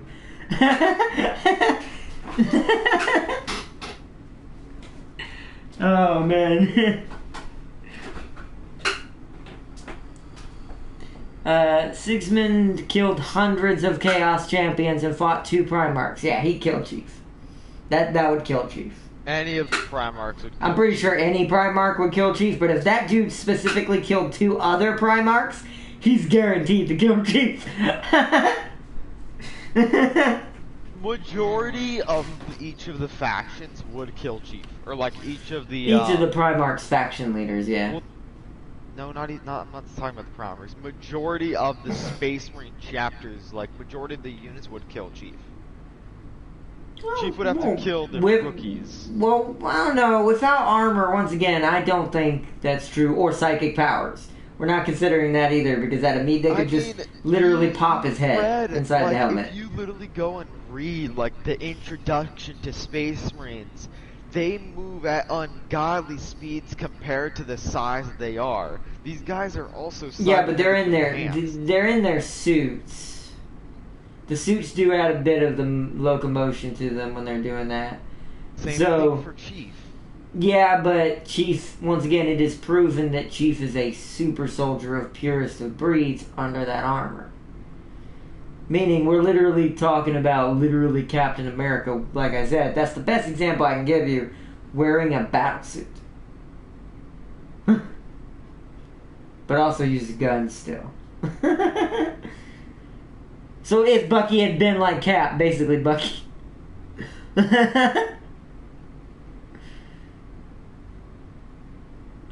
Dude beat a Necron god. I would not mention Kato. Dude beat a Necron god. Ooh. Yeah, like I said, the ones who got a reputation, yeah, they're gonna always win. And anyone who's done any major incidents, but I don't agree with any run-of-the-mill Marine would kill him. I'm pretty sure as long as they don't have psychic powers and they had to fight without their suits, he would always find a way. Chief would always find a way to beat him. But as soon as you get anywhere into elites at all who have earned a new ranking of some sort and have gotten out of just being Space Marines, that's where he kind of loses his grip kind of quickly, almost instantly, to be honest. These guys fight things way worse than the Covenant on a daily basis. Yeah, but it doesn't prove that they're better. That doesn't mean they're better. Maybe tactically, slightly it does, but they're not. We're talking about something, but here's the thing: you keep using that as an excuse. But once again, did those Space Marines fight them without their armor? Does Master Chief fight the Covenant without his armor? He has, yes. No, yes, he has. We just never seen it in a game. If you look up the lore of him, he has killed Covenant before he was Master Chief. He used to just be a Captain America type character. This is before the person who made Cortana and all the Spartan projects fully set in. He was the original, from what I know. This is just an hypothetical, but everyone points in the same way. And it's never been debunked that he is the original, or at least one of the original versions of that program. So before there was ever Mjolnir armor, he was able to punch a Covenant's face straight in. So, and so the armor's just an add-on, just like the Space Marines. It's for his own purposes. But it's like this is why I say we can't use technology in this fight, because this is why we're removing their armors in the fight. Because if we were to use technology, then he can't even beat a normal one. Because then it's just unfair, because he's not losing to skill, he's losing to better tech. So, because those bolters are going to eat the Mjolnir armor up, that thing's not going to take it. It may be a couple. I'll give it a benefit of doubt. 3 rounds before it goes right through him. And we know how fast bolters fire, so does that really matter? How much does Chief lift without his suit? There's not a set number that we have. There's also too many fans involved in Chief. Because Microsoft hasn't debunked anything on anything when it comes to certain things that are said about Chief, from what we know, from what little back lore we have so far of him, I wouldn't expect to find any set in stone numbers. I wouldn't believe any number, even large or small. Okay, actually, there is a confirmed amount. But confirmed by who? Pounds. You say that. I don't say confirmed on anything. Microsoft. I don't believe that. I really don't. Because he can lift 3 times his body weight because of his augments. Yeah, which is his body. Yeah. But still, I still don't know if those numbers are completely accurate, because there's no official back lore for Chief to begin with. Prior to Halo Wars, is that the right one? The one that you meet the one who created Cortana. Prior to her, there is no real lore for him. Bungie never set it up. And no offense to Microsoft, they're not the original creators. So, a lot of the fans aren't going to take Microsoft's word for that. Because that's them changing what Bungie already had. Because it was already established in the Bungie lore originally that he's super OP. There's a reason why the Covenant call him Devil. Or the Demon. So apparently he takes it off, like his suit off, pretty often in the he does. Ring novels. He does. In the novels he does. Yes, I've heard about that. But I've never got to read those myself. I only know the gist of the lore behind the novels. I'm looking at the actual, book. Like, right now I'm looking at the lines from the book, and when depicting him, a normal man, which is about 6 foot 10 inches in their universe, 210 pounds, that's what a normal people usually are in weight. But Chief is 11 foot, and can lift 1,260 pounds. And that's probably as much as he knows. But I also want to point out that's probably as much as he's allowed to test as well. And Space Marines can lift a ton. Literally yeah, a ton. Yeah, but once again, Prime, those are numbers set in a later designed book after Bungie was no longer involved. Microsoft could have slightly debuffed him. Bungie intended him to be the ultimate Spartan. Bungie originally never even planned there to be other Spartans. They were going to make it where there was a reason why he was the last. Microsoft changed that when the new Halos came out. When they brought in the other Spartans back and all that. And the one that tried to kill Chief in that one game. I don't remember which one it was. Talking about the books, the same book. Yeah, but the books are made by Microsoft, not Bungie. That's my point, Brian. Then you can't say that he takes off his armor regularly.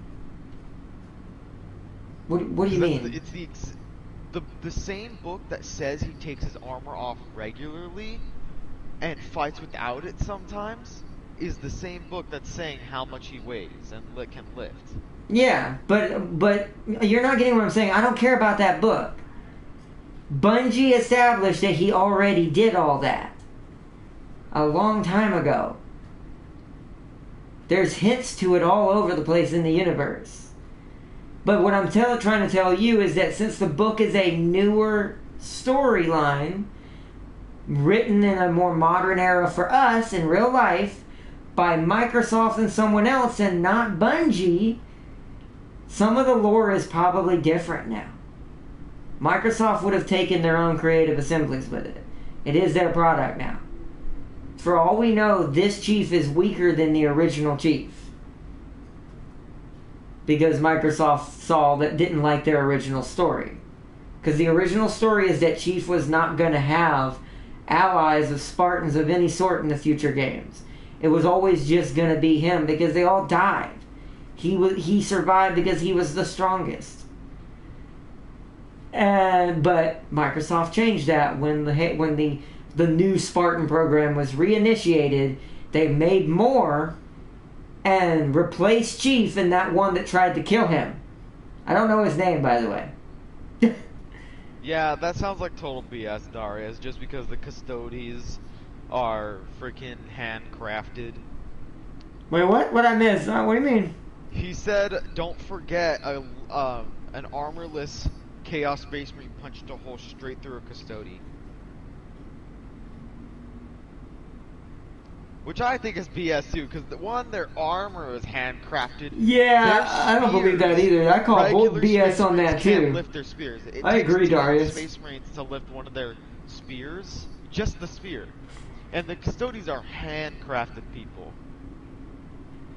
I do think that sounds like Warhammer losing control of its lore again. Master Chief gets one punched man by a custodian.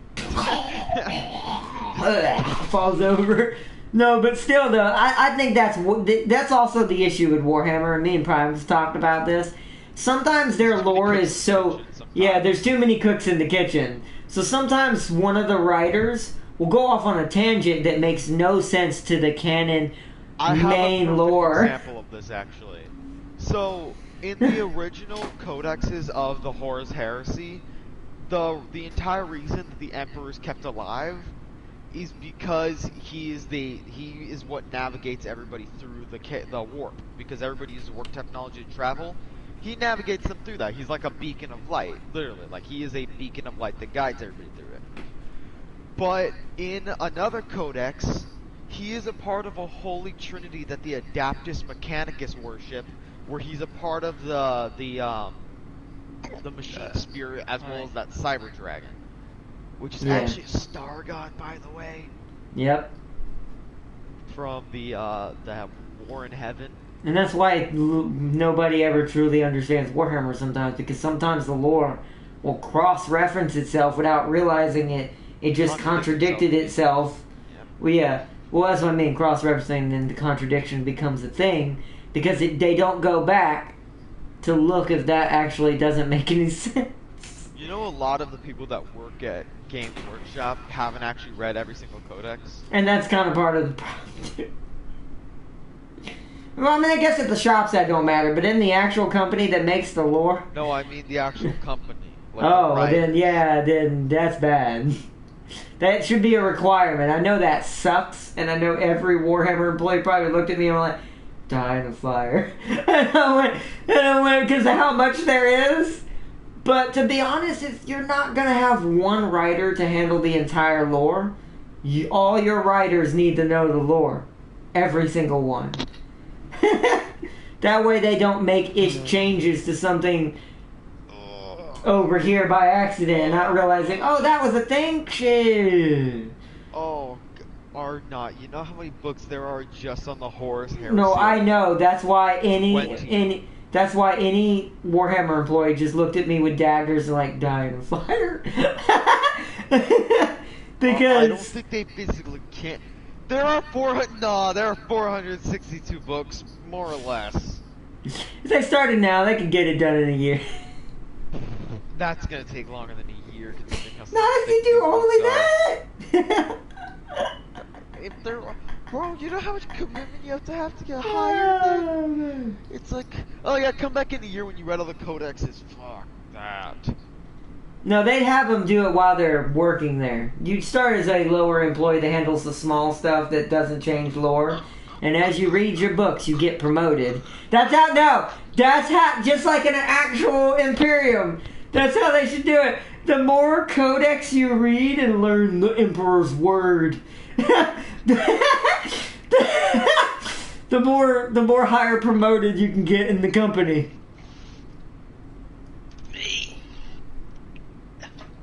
I'd rather die. It's like a group of Eldar, one shooting custodies like guardsmen. Oh yeah, that's dumb. I call BS on that too. Okay, nah, I get it. The Eldari are really freaking old and crazy awesome, but nah, that's. I think the thing that they tend to forget is they need to make these characters believable who do stuff like that. It can't just be that happened. Also, custodians rarely die. They do. If a Space Marine can block a sword of the Avatar of Cain with his fist, and suddenly Eldar can shoot one-shot custodies. What the fuck is going on? That's true. A regular Space Marine should be cleaved in half. Should be cleaved in half by the Avatar of Cain, and a custodian should not be one-shot by no regular Eldar. Well, Argna, it's kind of in the Warhammer 40k thing. The reason why all this stuff can happen is because everybody believes it can happen.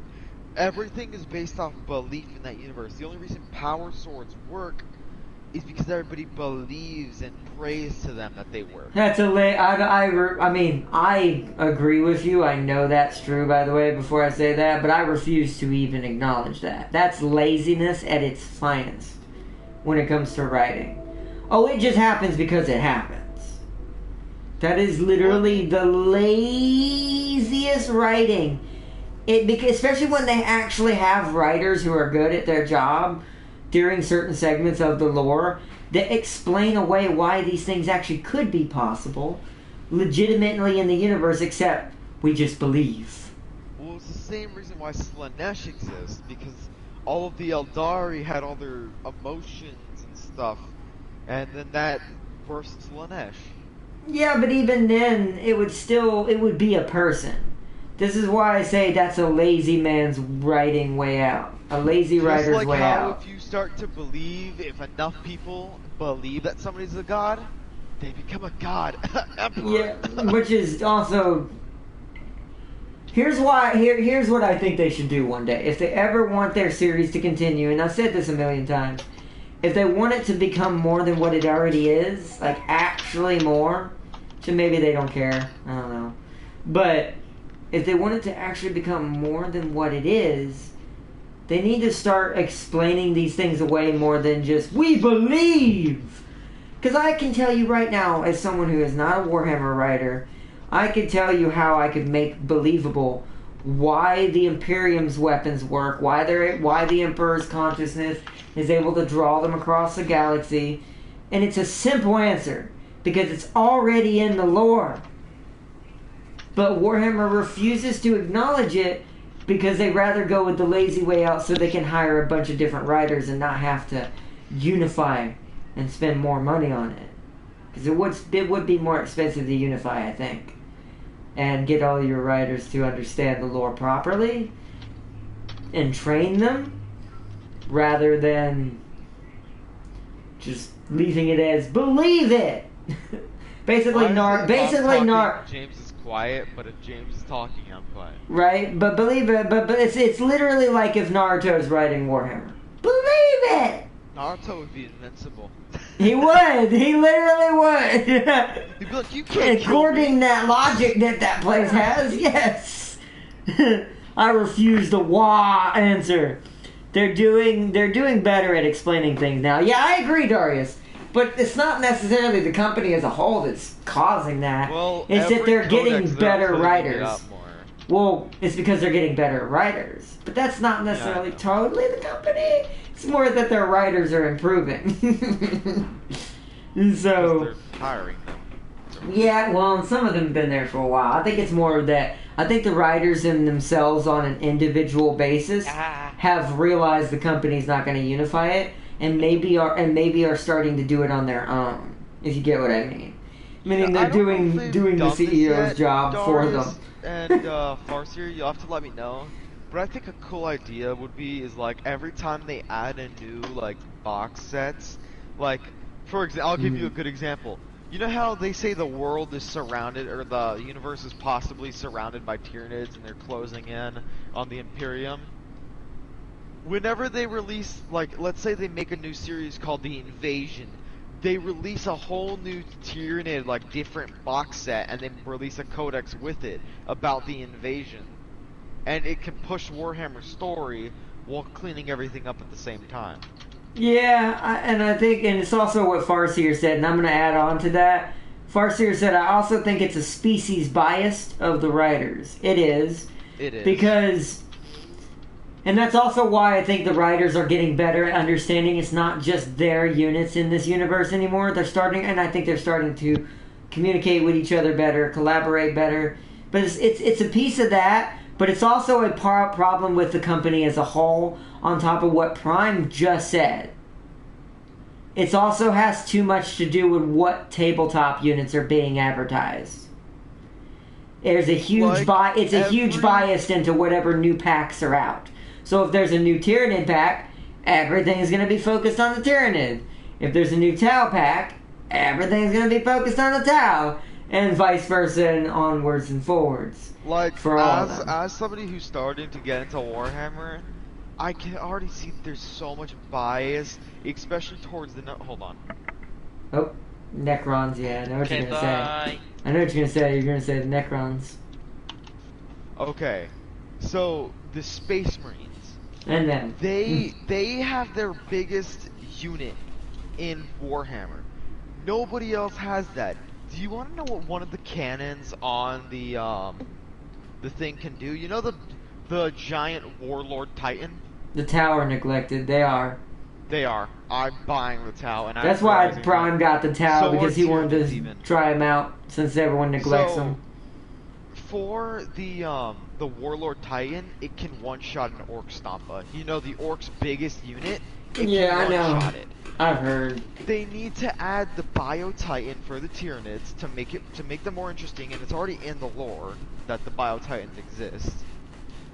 They need to add the Tau's biggest mech, as well as more mechs for them, because they're supposed to have more and they have very few. Well, as you said, they are neglected. They are extremely neglected. The Tyranids are also getting neglected after Space Hulk came out. After they released that series, they haven't touched them since. Yeah, but I feel like at least they got something, though. The Tau haven't gotten anything in years. Yeah. Like, literal years. The Eldari need a bit more, but, like, compared to the Tau, not as much. Yeah, Eldar getting that way, too. Not as bad, but they're getting there. What they need to do is they need to... Darius, you shh! He's like, nobody wants the space communists. Everyone's space communists in Warhammer, if you think about it. There is no democracy in Warhammer. The Tau are space communists? He did. No, they are not. They're literal saying it's for the good of all. I can go get the paper right now. I mean, technically communism is, say, no one is special and everyone gets the same. So in a way they are. But, there's no good guys in that world, Darius. They're just as fine as everybody else. It's just no one plays them enough. They're the most good guys. No, I think the Necrons have that. Okay, but like I was saying, it depends on which one you're talking about. The Destroyer cults are always asleep. They don't count. They need to propagate. Not all of them are in that. But when they wake up, they get destroyed by other Necrons or the Space Marines. They are mostly asleep. Destroyer cults are no joke. More of the kind of side factions. I'll give you a very good one. The Harlequins of the Drukhari. I mean, not the Drukhari. The Eldari. There is a faction of Eldari called the Harlequins that guard the Black Library, which is the library full of all of the knowledge of all of the universe and all of the Eldari. It has books on the War in Heaven and all that. It has all of it. It's the Black Library. The Harlequins guard that, and there is very few units for them.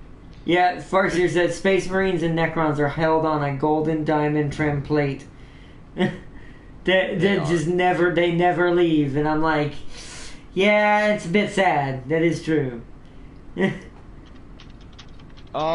need to do more stuff for the Tyranids. They need to do more stuff for the Tau.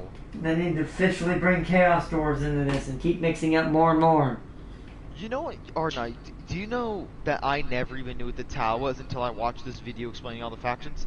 I thought the You Tau, know about the Tau? were those Eldar Craft World units. No, the Tau. You didn't know who the. See, I knew who the Tau were for years. I knew they existed. I didn't know what they looked like.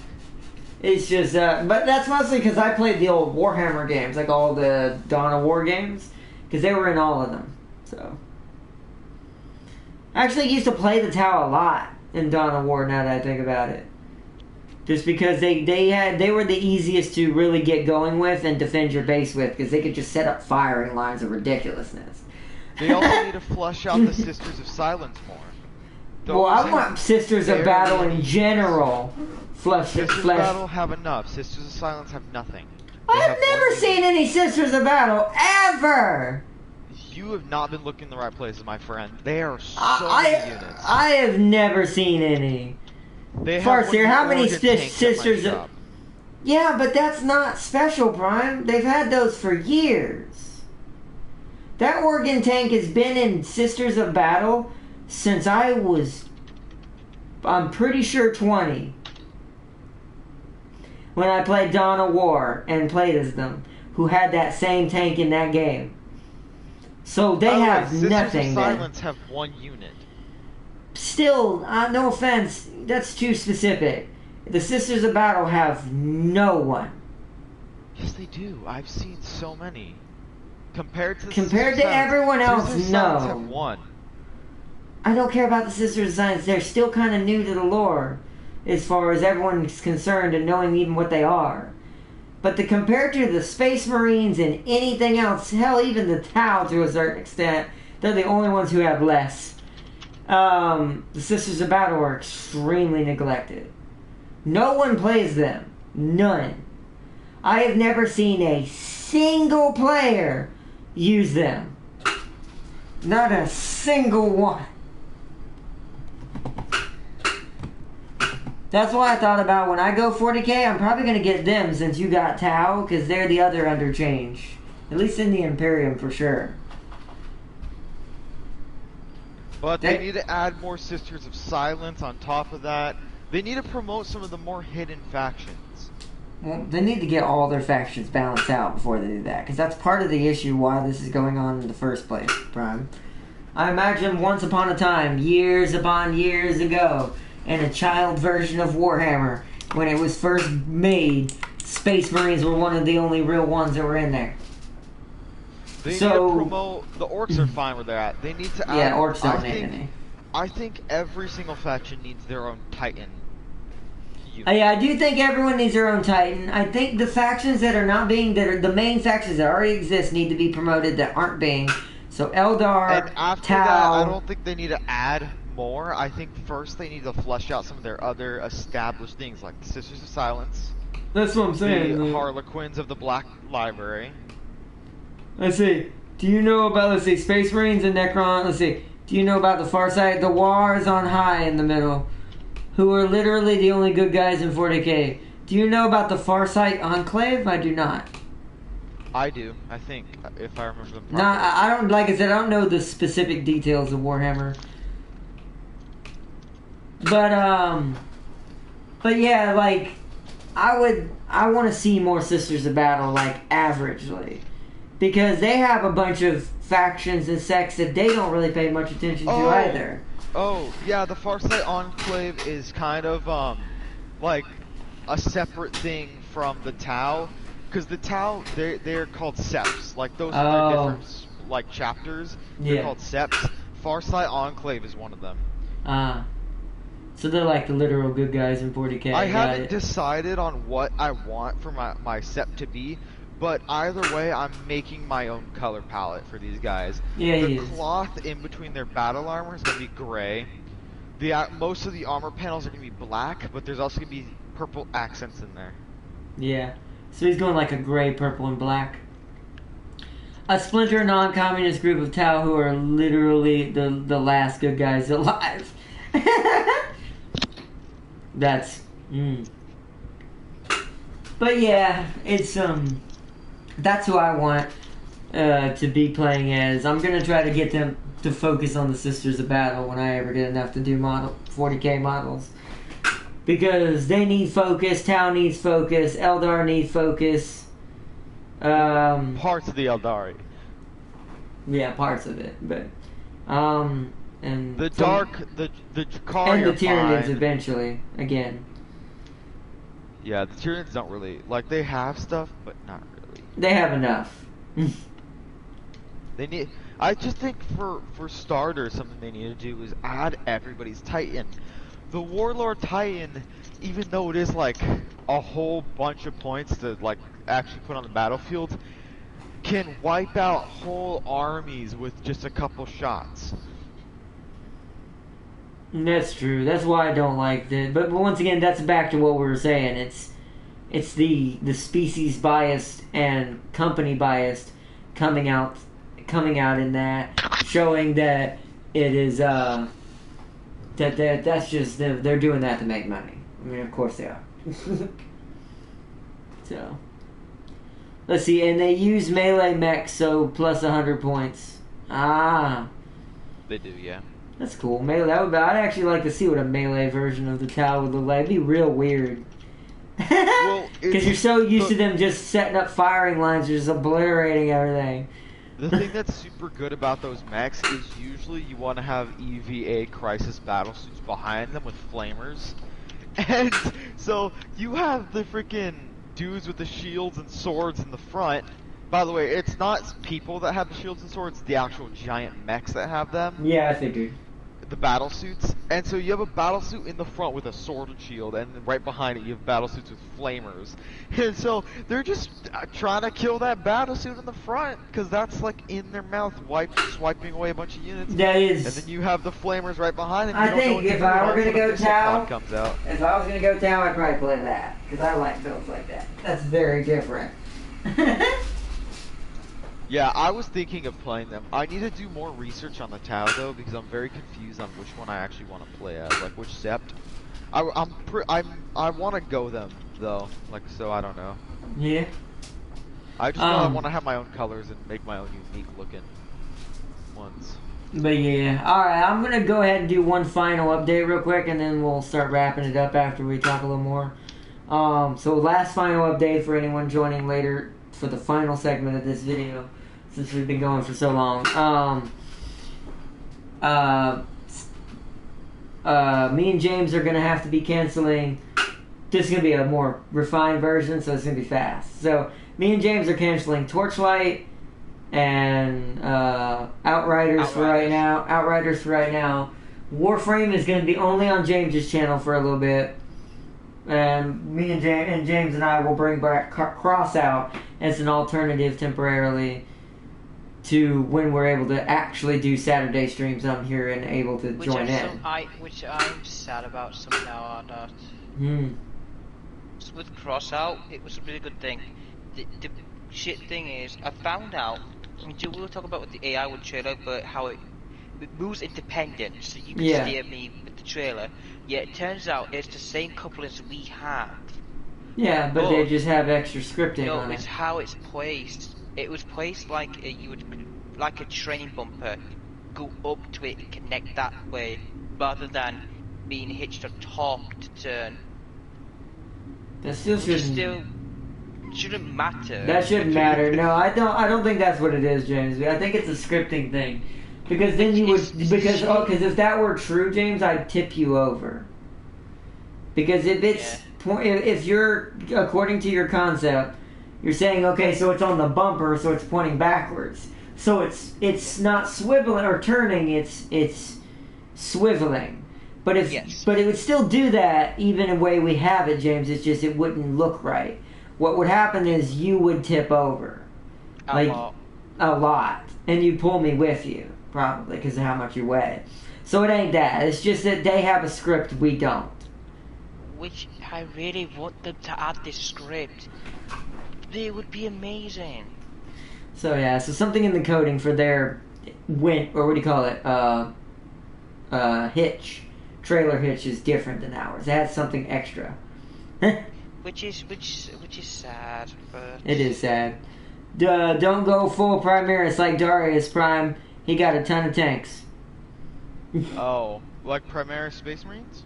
I think so, but he's doing Tau right now. But yeah, that is a good idea. Don't do full Primaris. When I do Space Marines, I was thinking of either doing Death Watch because they don't have enough love as somebody like the Iron Fists or They the don't. Salamanders or the Space Wolves or the Adaptus Mechanicus or like Yeah. the Custodes or anything Or any like of the that. others, yeah. So I was either thinking of going Death Watch. Space Wolves, you know, they're kind of cool, but it's like, I don't know.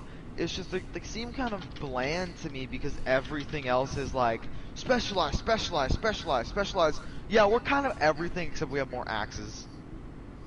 It also could be that maybe you just don't have the right commander for that yet. There's probably certain abilities that the Space Wolves get that make them better as a unit of all-around elites. So Yeah. But, can I tell you about something that's happening right now between Xbox and PlayStation? I don't know if I want to know, but sure. Yeah, you probably want to know. Oh, okay. PS4 and PS5 are about to lose a lot of exclusives to Xbox next month. irony enough. A lot of That them makes have already sense. said they're going to Xbox. Sony, and so it begins. Listen to You're that. right. I'm telling you, listen, Sony. So you need to stop. You need to take a step back and reorganize yourself because you're about to lose way too much. To the point that I actually think you're not going to sell enough PS5s next cycle around that it actually may hurt you. Yeah, So you we'll need to be talking careful. to a friend in the UK. It's getting worse. It's getting worse. They're getting more and more sold out than it was. And the only reason why y'all even had them there is they probably for some reason weren't really marketed the same they were here. Because here's the thing about America that's also a double-edged horrible sword. Because our market is so loud and so media-based, everyone knew immediately how many there were and how many there were going to be and da-ba-da-ba-da. That's also something I think that developers need to stop doing. Like game console developers, stop saying how many copies you're going to have. Because all you're doing is poking the beast by saying there's going to be a limited amount. The scalpers' ears are going to perk up and be like, yeah, that means even more money off of this. I think what should have been done by Sony is they should have let Xbox release first and waited and built up a bigger stockpile. Because if they did this and they didn't say how much they had, they could have released it. It would have been later, but more people would have got them. And since so many people didn't get the Xbox they wanted, they would want a PS5. They'd be like, oh, yo, I can still get a PS5, let's go. And then boom, instantly they all sell out, and PS5 makes a bunch of money. Let me say this before I Sony read makes a bunch of what Farseer said. But yeah, but even at the end of the day, that's not their only problem. Xbox actually cracked down on some of the scalpers and got some of their Xboxes back out into the market. Yeah, I know that. Sony didn't do shit. They just let it happen. And it's going to happen again if they don't do anything about it. And if they don't, I hate to tell it, they can have all their money they want. They don't realize that money don't last. And they're about to lose a long run scheme. Which means, goodbye profit to a certain extent. Sony's going to lose its powerhouse capabilities. It's going to lose its influence in the gaming market. Because Microsoft already had that originally a long time ago. Until they blew it. But they did it earlier. This is the worst time, and I've told you this before off camera. This is the worst time Sony could have made this horrible decision to act like this. And to handle their business in such a cheap manner. We're on the apex of brand new technology and the extreme speedy growth of everything in technology. And Sony decides to get caught with its pants down now of all times. And Microsoft's like, we're not letting that happen. And that's kind of what I think is happening right now. So if what you heard is true and ends up happening, more power to Microsoft. Because as much as I used to be a Sony fanboy, and I still to a certain extent will be a fanboy of them always, I grew up with them. But even my patience has limits when it comes to being how I'm treated as a consumer on this product. So, and if Microsoft's offering me a better way and more reliability, especially me being a YouTuber now, and this is going to be my career as I go, I can't be relying on Sony's constantly crashing on their own store. Which I know that's a huge poke, but I mean, you can ask Brian, you can ask several people that's probably played enough Sony. It crashes on their own OS. If it does. Their own XMB and their own store breaks their consoles. This does not happen on Xbox. We're not even talking about games at this point. We're not even talking about, like, whether the game crashed or not. We're talking about literally something that is made for the system breaks constantly. Like, absolutely constantly. Which means they did not put the OS together properly. They didn't take their time with it. They rushed it out and kept changing it. And kept rushing. Until they got to the point where, like, let's make the next console. When I've said it multiple times, the PS4 Pro is not old enough. Regular PS4 technically is. It's within the minimum window a console usually lasts. But because they made Pros, they reset that window. So the PS5 is actually early. Still, to us, it won't be next year. But the year it came out in and all the other stuff, it was literally a year too early. And that may not sound like a lot, but look at what happened to Cyberpunk being a year too early. Yep.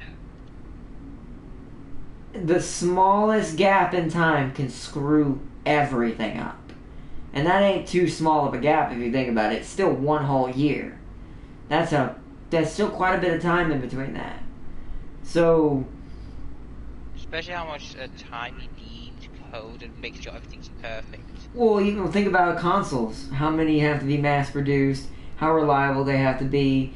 The glitches that may incur on the first models anyways. So, they weren't ready. They hadn't even fully fleshed out and finished the OS for PS4, which is why it don't work now. It's why it crashes all the time.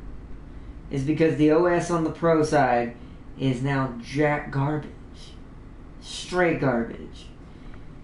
It lags, it freezes. You get below a certain amount of storage in your storage device, which, by the way, is not... I keep at least 250 to 200 gigabytes at all times. When it goes below that, the system starts lagging, starts crashing even more, starts having hiccups on the messaging system. The system in itself as a Pro, and as what the Pro became in the more newer versions like mine, is not put together well at all. Because on the regular PS4 that I have an extended storage drive, so I have 1 terabyte on my extended storage. I don't even use my actual storage. I have like 470 free. And haven't you still had the store crash? I went in the store like 3 days ago. It hard crashed me, and then I had to unplug my PS4, and then on top of that, for like 3 hours afterwards, I couldn't turn my PS4 on because I turned it on for 15 minutes and it would turn off. And that means something in its own process almost overheated it. Something in its own self almost did that. And if it were just a couple PS4s, sure, but Prime, me, James, and multiple people I know have all experienced this on different systems. Yeah. I've had multiple systems, one of which died in a month, and it was a Pro. I'm kind of lucky enough to not have mine die, So- but it might be going display soon. So Which I'm this, worried about. I mean, just try to make it last as long as you can. That's all we can do. It's But- lasted for 3 years. I mean, it still sounds like as old as Let's yours. see. Let me see. Wait, Prime James. I got a question. How would you get the other two to join Chaos? For clarity, Prime is a chapter master, and James is a newly founded chapter. Hmm. How would you get me and Prime to join you in Chaos? That's actually a good question. Wait, you mean Chaos like the Space Marines and stuff? Yeah. Bro, How would that any? I'm gonna no, collect those anyway. no, he's talking about like if you were a space wolf. We'll just say you're a space wolf for giggles. If you worked for the Space Wolf cult / clan / Cult chapter. they're all cults. It's a chapter. They're all cults. Chapter. Everything in there is a cult. Okay. But either way, if what would James do to get you to join the like what would he have to do to tempt you to the dark side? He couldn't. I'd kill him. See, everyone has a limit. If I am Yeah, a space wolf, I am the Primarch. I would become the Primarch. I would But then, find a hold way. on, then you're no better than Chaos then, because you just killed something that's worse than you. Well, no, that's how they all do anyway. So I said they're all cults. But anyways, I don't think that. I think that's against the rules in this situation. I'm pretty sure James is a chaos god in this scenario. You cannot kill him. I can temporarily kill him. I can kill his physical manifestation, so he has to build up a bunch of energy over a couple thousand years to remanifest himself. Only the Emperor's ever been able to truly kill a Chaos Lord. No, they've invaded tons of Yeah, times. in other bodies, but not in themselves. We're talking about James as a straight Chaos Lord. Yeah, physical manifestation. Yeah, but even then, Prime, I've read the codex for this. The only time they've ever fully physically manifested themselves as their true selves is when the Emperor was fighting them. No one else. Okay. So well, the rest would be physical aspirations of them possessing other people, and those people turning into lesser versions of them. It's still them, but weaker. So a greater demon possessed. That's basically what. But like I said, we're not talking about it. We're talking about James is literally Yeah, his physical manifestation. like he is literally the original Chaos That's Lord. literally what I'm saying. His physical manifestation. Yeah, you wouldn't be able to kill that. Only the Emperor would be able to kill that. So you can't say that. It can die somehow. Only the Emperor can do that. You are I a will space find- wolf, not the I Emperor. will have my entire. Let's see. chapter, For as well more as other clarity, chapters James is a killed. Chaos Space Marine spy. I mean, then he would just kill him. You're given. Yeah, I would. See, that- you can't. You got to ask the question in a certain way, Farsi, if you want an answer you want. I would. Because I would immediately. Because pull my here's the thing: chainsaw. if James is just another Chaos Space Marine, he's not gonna have nothing to offer Prime of a Space Wolf. The Space Wolves freaking hate Chaos Space Marines. The So thing is, most like, I don't know. Space wolves are so like. adamant about what they do. Darius what they had a are. good way of doing it. Ah, I see. Darius actually makes a lot of sense. Not if James uses his chaos powers to get the Inquisition to come after you. Shoot, man, the Inquisition has come after Space Wolves a couple times before already, man. Yeah, but they usually get their butts handed to them by them. This is the reason why the Inquisition hate the Space Wolves.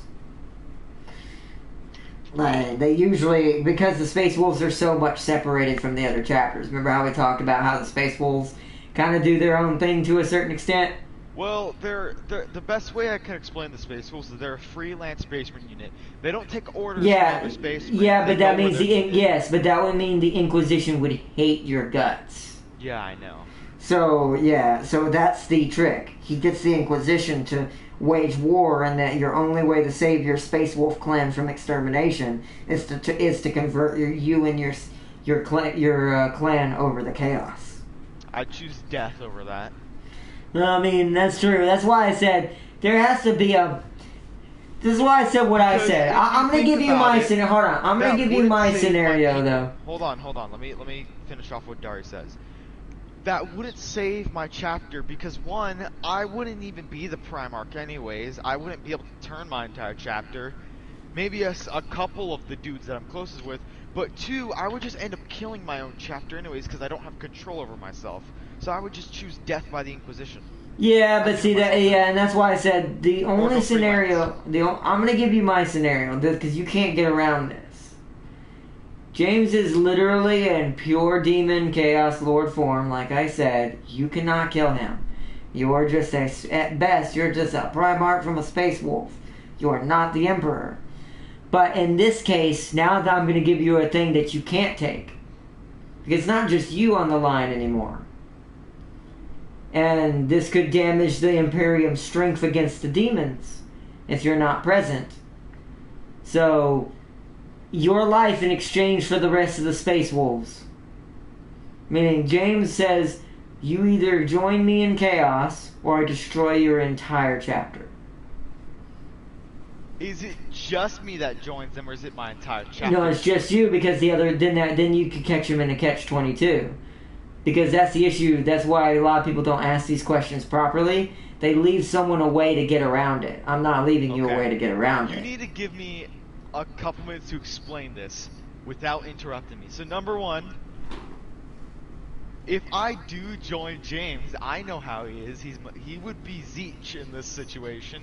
He would be manipulative as fuck. He would make me kill my own people, most likely, because probably, to be honest. Zeech does not honor lies. He does not not honor truth. Korn and Nurgle do, not him. But what if he was? But what if he was? I mean, I could agree with you there. But what would you really do? Would happen. Hold on. One or two scenarios would happen if he's Zeech. One, I would either order my men to retreat and hold them off, because Primarchs can hold off gods, I hope you know, since they are direct creations of the Emperor. I would not be able to kill it, but I'd be able to hold it off for a good while for them to escape. Or two, I would order my entire chapter to attack, and because he is such a big threat, other chapters would come to. That's not guaranteed because you're Space Wolves. And Space Wolves aren't exactly you know, the people that the Ultramarines and all that go to the aid of too very often. Yeah, but the thing is, if this is as big of a threat that you say it is, yeah, but how would they know about it? They wouldn't know you exist, Brian. How? James is a Chaos Lord. Clearly, he's going to use the warp to keep you from sending out whatever those messages through the Emperor's network, I'm going to call it, to communicate with each other. Like, James ain't going to let your unit communicate with nobody. Then we choose death. Space Wolves go down as one. I mean, I don't know. I feel like that's not an option. You're once again, that's very selfish, and no Imperium officer would do that, even a Space Wolf. Because if he knew he couldn't win and his unit couldn't win, his only option is to try to do something. There is another way for you to get around that. No, there's a better option. Order your unit to... Because here's the thing, he only wants you, and to be honest, it is Zeech. If he doesn't get what he wants, he doesn't usually care. So... you kind of have to treat him kind of like unlike Korn. Yeah, but Arna, you have to think about it. If you really think about it, most of the Chaos Primarchs are dead. There's only about like but you're not. Wait, you didn't let me. Yeah, but you haven't let me. You haven't let me finish. What I'm saying. If it's Zeech, you could not do this with Korn. You would have to join James. You could not do this with Korn. Khorne would legit still do this. So, if it's Zeech, your only option is death, but not what you think. It's not death by him. Your own unit has to shoot and kill you. Because, here's the thing. That's a catch-22. That's the catch-22 for this scenario. If they kill you, and there's no Primarch for him to have, he's not like Khorne. He's not going to bother himself with killing a whole unit for nothing. So, he's going to vanish and be gone. You're dead, though, still in this scenario. That's fine. But at least the Imperium is intact. Now, however, if I switch it on you and say James is Khorne, you literally have to join him.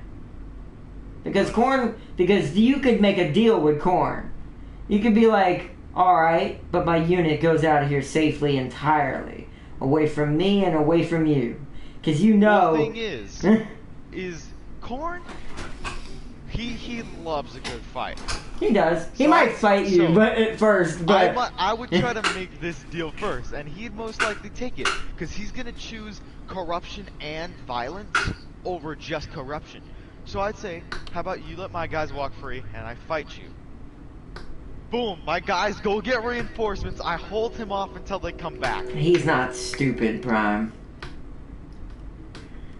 He's not stupid. No, you really do not give the Demon Lords enough credit. They may not all be Zeech, but they ain't idiots either. There's a reason why they've lived this long. Your unit would be put into a realm of void temporarily where they're safe, unharmed, like you demanded, but you would have to but the deal is that, because you gotta be careful with that kind of deal, because you can't beat him, you're gonna lose even more. So your best bet is to say, I will fight you and become your servant if you beat me, which he probably will anyways. But you have to let my unit, you have to keep my unit safe until the battle is over, away from me and from you and your legion. Because you have to make sure you're covering all your bases. So, But hold on, I just found a way to loophole that. You said until the battle's over, so as soon as the battle's over, he could sick them on them. I would say, you have to let them escape, and I will fight you and become your servant. They cannot be attacked by you, me, once I've turned, or your legion. After they get away and they're back at the Imperium, then it's free. Yeah, but then that's him risking them bringing more Space Marines back. He's smart enough. So, I don't know. I still think that he'd have to, this is, because remember, there's one thing you forget about Khorne. He is honorable. Yeah, I know. He may be a blood god, but he is honorable. You cannot fight them you cannot fight them until this battle is gone and they're safe. They have to be safe. Well, then you just would word it and that once I am yours, you must teleport my unit back to the Imperium. Because then he'd have to abide by the rule. Okay. Turns out I'm not even a match for Khorne. He just pulls out his sword and stabs me through the stomach. I'm just like...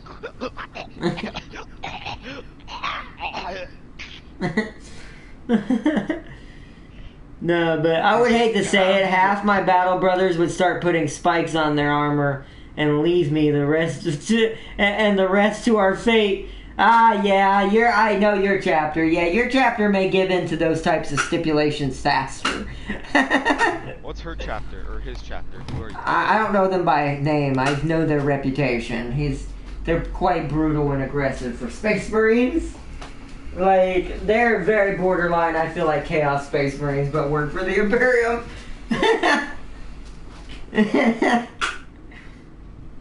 So, I could see them kind of doing a Horus Heresy type deal, and kind of a heartbeat to a certain extent. But, who knows. But, alright guys. Hold on, before you end, I want to just say something about the Chaos Gods. What's up? I think the funniest thing about the Chaos Gods is technically, if you think about it, they're more good than most of Warhammer's universe. Except for Zeech. Except Zeech Except for Slanesh. Zeech and Slanesh. Zeech and Slanesh are They're weird. Corn, he's like, he's all about the straight up confrontation. Yeah, he's got violence and blood, but he's straight up mano y mano. Well, look at it from like a Greek perspective. No, actually I have a better thing. He's a Japanese samurai. He's like, let's go, you and me, only you and me. I think mine made more sense. I was going to say, look at it from a Greek perspective. He's literally Ares. Like, he is legit, literally 40K's Ares. The god of war. But in this case, he's the god, he's the god of blood. If I had to be a part of and violence. Corn. We're not Chaos Marines when we commit less war crimes than the World Eaters. Okay, the World Eaters have you beat there. But still, you're close enough. But also, the World Eaters are chaos already, though. They basically are. That's why I said you're close enough. No, I know. But what I'm saying is, like, you're close enough, Dart. Your chapter is basically one step removed from World Eaters. Oh, man. And then Nurgle, he's about coming to an end, that there's only rot and death. Death and rot and But he's decay. honest about it. He's like, this is what's gonna happen to you. This is what's gonna happen to you. It's already happening to me and my clan. This is what's happening to everybody. Nothing is true in the end. Everything is just death.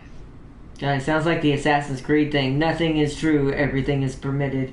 Zeech, if you think about it, he actually is pretty good.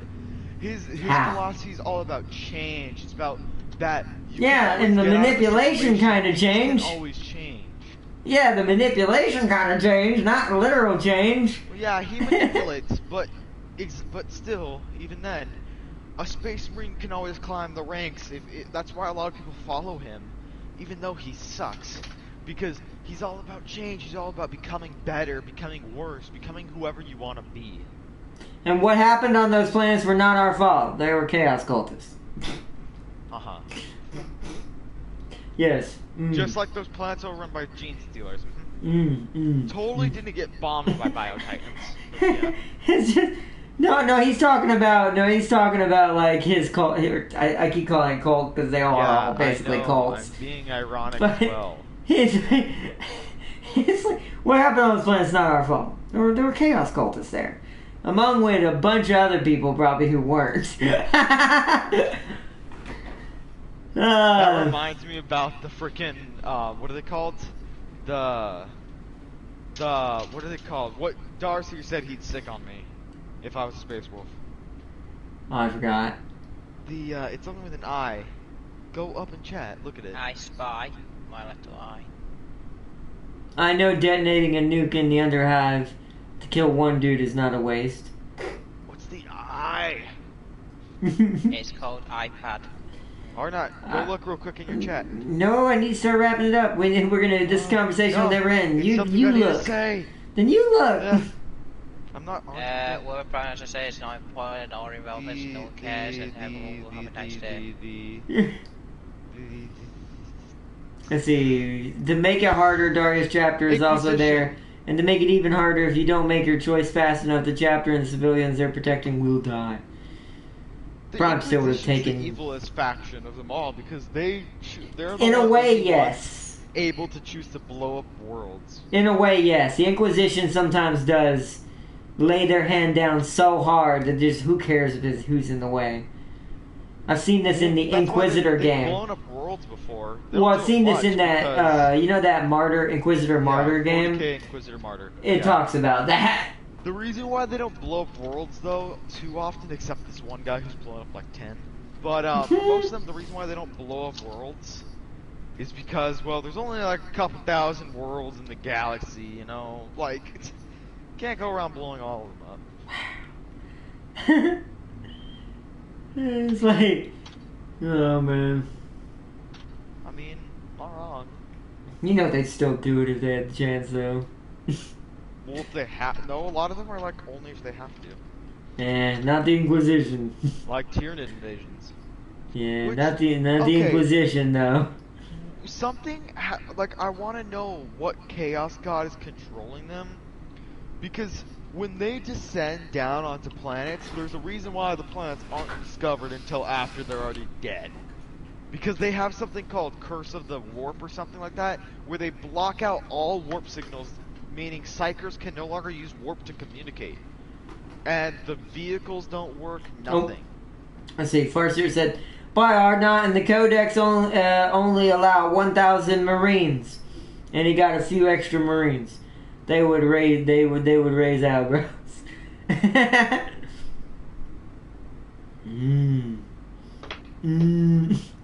No, but I see what you mean, Farseer. But alright guys, we do need to start wrapping this up. I'm gonna say one last time again. Remember, there will be no more Outriders in Torchlight for me and James. Warframe is going to be exclusively on James Army West 9's channel, so shout out to him if you want to check that out coming up.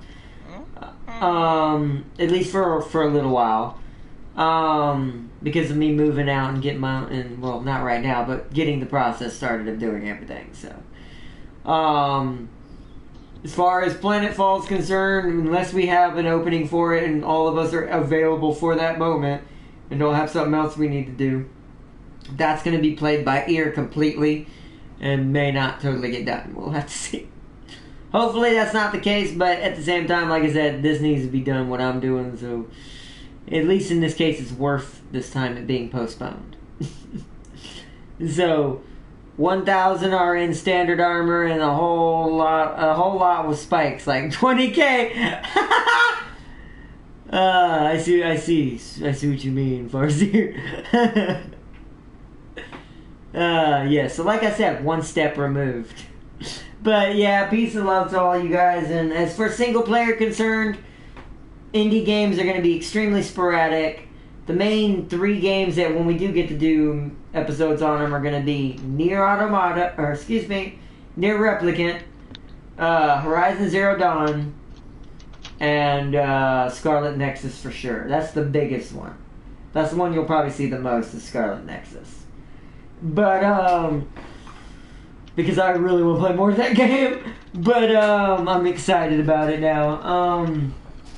But yeah, he founded a whole city! I know he did, that's amazing. Yeah, Farsi, I don't know if you're still in chat, but a certain red-headed vampire with a great sword founded a whole city. Just saying. That's all I'll say. That's... James saw it, he knows what I mean. It's amazing. Also know the timeline this takes place in now because of what they said, but I'm not going to spoil too much. Yeah. We'll talk about that next episode. But we follow the Codex and are not recruiting from Chaos Planets at all. I somehow don't believe that. You saying that out loud makes me want to believe the opposite. You got one more person. I'm hired. But anyways, peace and love. Shout out to Darius, Farseer, Tam King, Christopher, all of my new followers. Hold on, there was a couple other people in chat. Bacon Breakers, as always. Shout out to him. There's another one, I'm missing it. It's at the top somewhere. Yeah, Draco, Mouthboy, welcome to the channel. Tam King, and that's pretty much everybody, at least in the chat side. And for everyone who just caught this video today as an update and is just chilling, I hope y'all enjoyed as well. And like I said, things are going to be very chaos-oriented, both in Warhammer and in my life. But, so, sorry to all the people out there that if you had a specific series that you were watching on specific days, I'm sorry about that for any of it. But this has to be done so I can be a better YouTuber for you guys in the long run as well. Because then I'll be able to put more back and save some to put back for the channel, start creating new things for it, so I can start giving y'all actual things YouTubers give to their followers and stuff. We'll figure it out. But this is one small step towards a much larger goal that is finally being done that I'm excited about. I really am. I'm terrified and super scared. But I am also super excited because I'm ready, I guess, finally to be who I wanted to be and who I should be. Because I've been holding myself back all this time, so. See ya, everyone. See ya, Darius. Bar now, how long do you think before anyone's who's not blind discovered the truth? If we're talking about in 40K, probably quite a while. If we're talking about IRL, 10, 20 years. Like, what? But I don't think anyone's, hell, it may be another 40,000. No, I'm just kidding. As far as 40K is concerned, probably not, but it does feel like that. And I do think that they're going to be chaotic driven for the rest of their existence unless chaos one day wins. But, alright everyone, see you all in the next one. I hope you all have enjoyed. And until next time, big shout outs to Gaming Prime and James Army West 9. If you want to check out their channels and show them some love. They're probably going to be a little bit more constant than me right now. So if you want to check them out for right now while I'm in and out of the void or the warp, then definitely check them out and show them some love. Chaos will claim that chapter. Maybe one day. As far as here, maybe one day. It's only a matter of time. I agree. But anyways, peace and love, everyone. Bye!